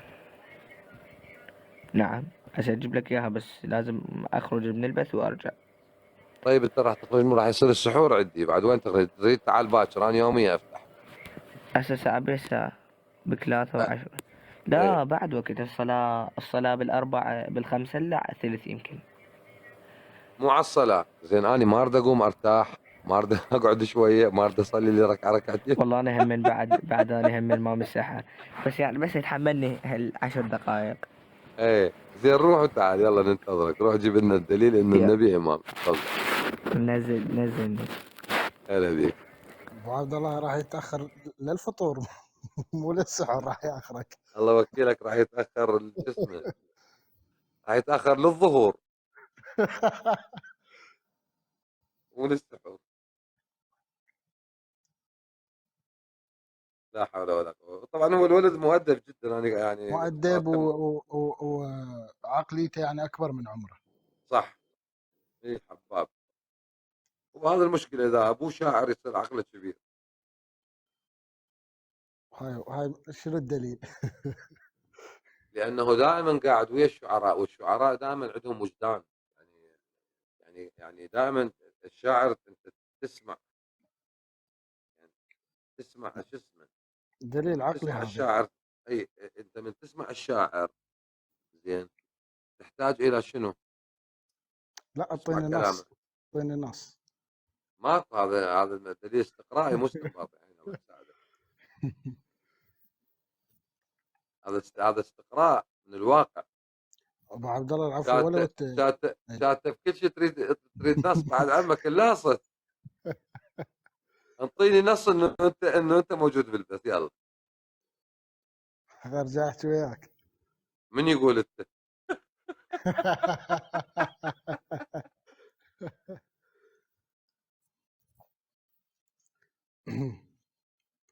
ابو عبد الله موجود؟ موجود، اسمع. والله سؤال، ولو جواب. انت تريد تروح وانا ما اريد اثقل عليك. لما النبي موسى طلب رؤية الله سبحانه وتعالى، قال ربي أرني أنظر إليك، قال لن تراني ولكن أنظر إلى الجبل فإن استقر مكانه فسوف تراني. نعم. ولما تجلى ربه للجبل جعله دكا فخر موسى صعقا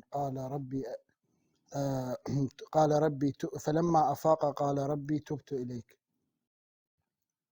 زين. هو هنا الحادثة اللي صارت إنه نبي الله موسى قبلها تكلم ويا رب العالمين، فلما سمع صوته طمع في رؤية وجه الكريم، زين. رب العالمين منعه، قال له انظر إلى الجبل، إذا استقر راح تشوفني، وإذا ما استقر يعني إنك لن تراني. فلما تجلى ربه للجبل جعله دكة، خر موسى صعقا، فلما أفاق قال سبحانك تبت إليك. على شنو تاب؟ هو شنو الذنب اللي حصل من عنده هنا؟ يعني القصة راجعتها حتى تفسير ابن كثير، ما فهمت على شنو طلب التوبة.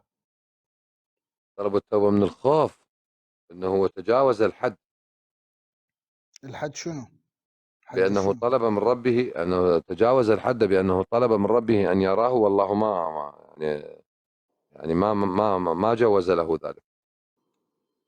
يعني هو هل اكو مثلا اكو نص مسبقا يمنع ان يرى الله؟ لان الله كلمه ولم يره نفسه. اي هو طلب منه، قال ربي ارني هو انظر اليك. هو الله سبحانه كما قال يعني شو اسمه، ان الله تجلى للجبل فجعله دكا، فعلم ان الجبل لم يرى الله. الجبل لم يرى الله، بمجرد ان اشار الله للجبل جعله ايش؟ بس هو دكا. ماكو دليل فاحس انه الجبل، يعني هسه اكو علماء قالوا فانكشف الغطاء بين الله والجبل، ايه يعني هو الله سمح للجبل ان يراه ولم يسمح لموسى.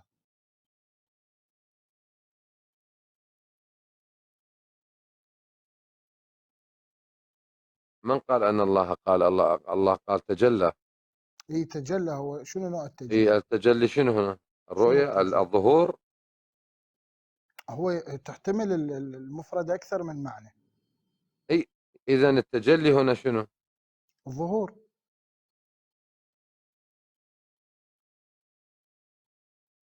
قد يكون الظهور وقد يكون غيره. تمام. بارك الله فيك. طيب، يعني عندك أنت عدة روايات بهذا الموضوع. قال ترى تجلى لو أشار بإصبعه، تجلى على قدر الخنصر، تجلى كذا، تجلى كذا. زين.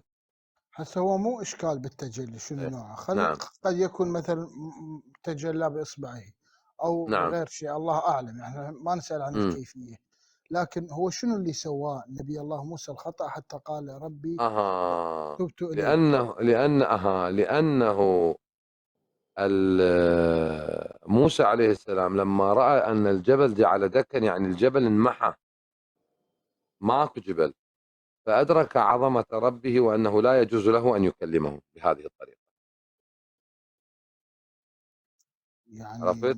يعني مو لأن مثلا هو يعلم انه ان الله لن يرى في الدنيا وطلب، يعني هو يعرف انه ما ممكن انه يشوف الله في الدنيا لا، قال وطلب إنك لن ترى، انتبه، قال إنك لن تراني ولكن انظر إلى الجبل فإن إذا استقر استقر مكانه.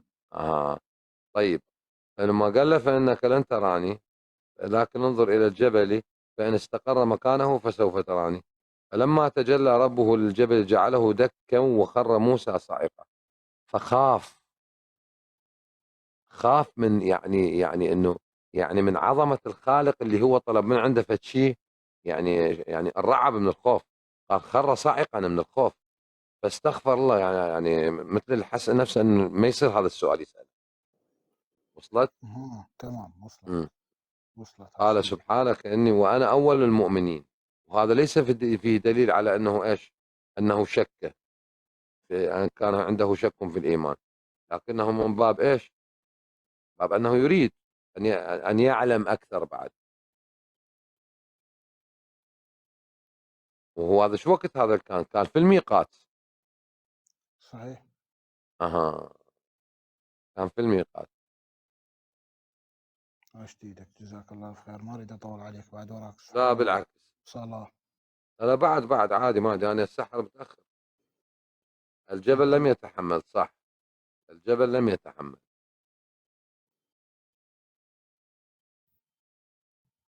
لا اله الا الله.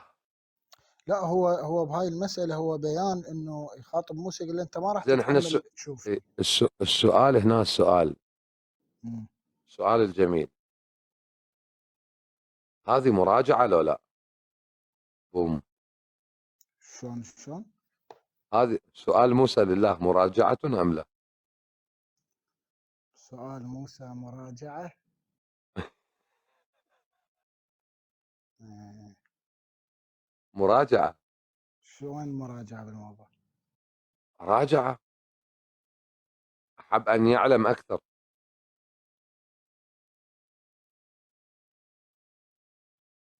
يعني كان مستفهم، صح؟ فضول عنده. هو قد يكون قد يكون طمعا. هو إيه. سمع صوت الله فطمع أن يرى وجهه. إذن هل عاقبه؟ لا، مو كل استفهام يرد بعقوبة. هل قلل من شأنه؟ لا. شاش مالهم لما قالوا ما له أهجر اعتبروهم مرتدين.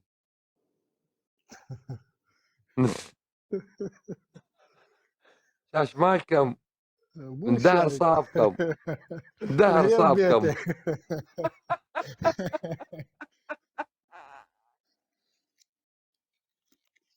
متحكي. اجا جعفر، يلا تعال جعفر حتى ظهري يكسر من القعدة.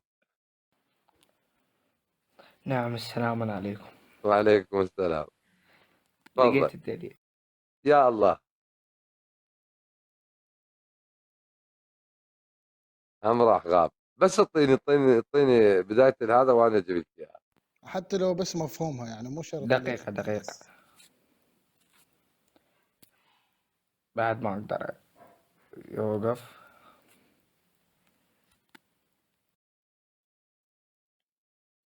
تسمعني الآن؟ انت من تروح تقرا ما نسمعك. دقيقة هسه تسمعني؟ ايه. في كتاب الحجة في ايه. الجزء الأول صفحة 451 علي بن إبراهيم عن أبيه عن ابن أبي عمير عن حماد عن الحلبي عن أبي عبد الله قال أتى العباس أمير المؤمنين فقال يا علي إن الناس قد اجتمعوا أن يدفنوا رسول الله في بقيع المصلى وأن يؤموا رجل منهم. فخرج أمير المؤمنين إلى الناس فقال يا أيها الناس إن رسول الله إمام حيا وميتا. وقال إن دفن في البقعة التي أقبض فيها. ثم قام على الباب فصلى عليه ثم أمر الناس 10 يصلون عليه ثم يخرجون. الآن من الذي قال؟ الإمام علي.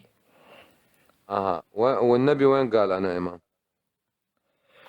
ليش النبي الإمام علي مو نفس النبي؟ لا. ولعت أنفسنا وأنفسكم شنو معناها؟ أي أنفسنا وأنفسكم واحد من عائلتي. شو العلاقة؟ لا، ماكو واحد من عائلتي. في يوم من المباهلة كان الذي حاضر طيب الإمام ونساء لا بس نساء وقال ونساءنا ونساءكم، يعني فاطمة من نسائه. نعم. بالمفهوم أم الأصل؟ الأصل والمفهوم. طيب لماذا قال الله في آية أخرى يا أيها النبي قل لنسائك وبناتك؟ قل لنسائك وبناتك. النساء هم باعتبار زوجاته، وزوجاته مو من ضمن يعني هو مو من ضمن النسب مالته، مجرد زوجة من غير نسب تزوجها، بس البنات من أصل النسب. شو العلاقة الموضوع؟ يا أيها النبي قل لأزواجك وبناتك ونساء المؤمنين. نعم. إذن هناك أزواج وهناك بنات وهناك نساء المؤمنين، صح؟ نعم. بارك الله فيك. يعني فاطمة هل هي زوجة أم إيش؟ هي بنت رسول الله ومن بارك نسائه. الله فيك. طيب إذن هي من نساء البيت، هي أقرب النساء إليه، أقرب نساء بيته إليه، صح؟ نعم. باعتبارها زوجته لو بنته؟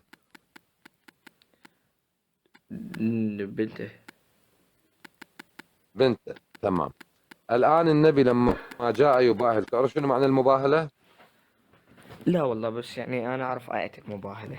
بارك الله. المباهلة هي الملاعنة. نعم. يعني أنا وأنت نصل إلى مرحلة أنت تكذبني وأنا أكذبك، أقول لك طيب تعال نتباهل، أقول اللهم إن كنت أنا صادقا، إن كنت كاذبا نعم. فأنزل لعنتك علي وعلى أقرب الناس إلي. مثل ما إحنا هسه نقول بالعراقي، من أريد أن أحكي في الموضوع ما حد يصدقني، أقول أقمع ابني لو أقمع مرتي، أقمع ابني لأنه أقرب، صح؟ نعم. لأن إذا أقول له واحد هسه، أقول له واحد أقول له أقمع مرتي، يقول له طبعا صار لها 20 30 سنة عندك تريد تخلص منها، بلكي الله تموت. من يقول تحكي الصدق؟ دائما أنت بمن تضحي حتى تثبت صدقك؟ نعم. تضحي بأقرب الناس إلك، تمام؟ فلما جاء النبي بفاطمة لأنها الوحيدة من أقرب النساء نعم. لبيته، لأنه كان بنات الباقيات، المباهلة متى صارت؟ صارت سنة 8 للهجرة، وبنات الثلاثة الأخريات ثلاثة كنا قد يعني قضينا نحبهن ماتا،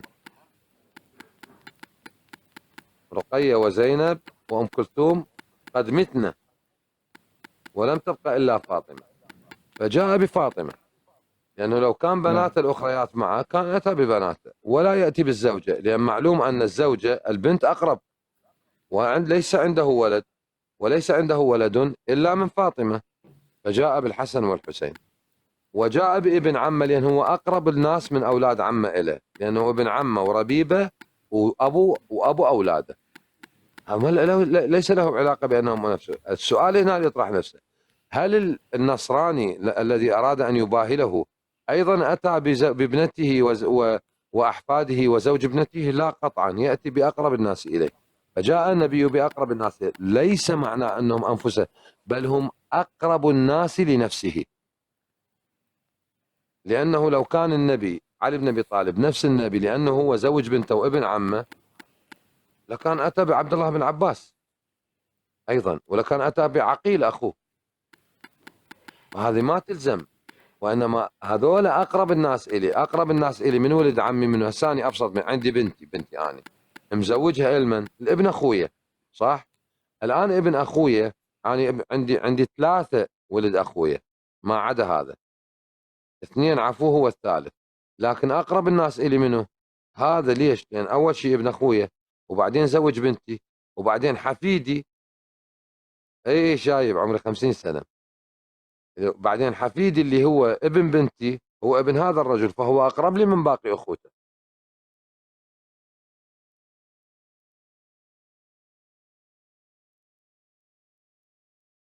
المهم نعم. هو فهو أقرب لي من باقي أخوته. كذلك علي أقرب الناس، لكن ليس نفسه، بدليل أنه هذا اسمه محمد وهذا اسمه علي، بدليل لأنه إن كان نفسه بالمقصود بالمفهوم الذي هو نفسه، فلا يجوز يعني علي نفس النبي والنبي نفس علي، إذا النبي تزوج بنته، الله يحفظكم جميعا، وعلي بن أبي طالب تزوج بنته، مواليد 74، مو هسه عاد كبرتني 73، على كيفك يا ابو سعد 74. بعدين من يقول هذا الكلام؟ يجوز انا تزوجت عمري 9 سنين وهسه عمري 37 سنه، ايش يعني الا عمري 50؟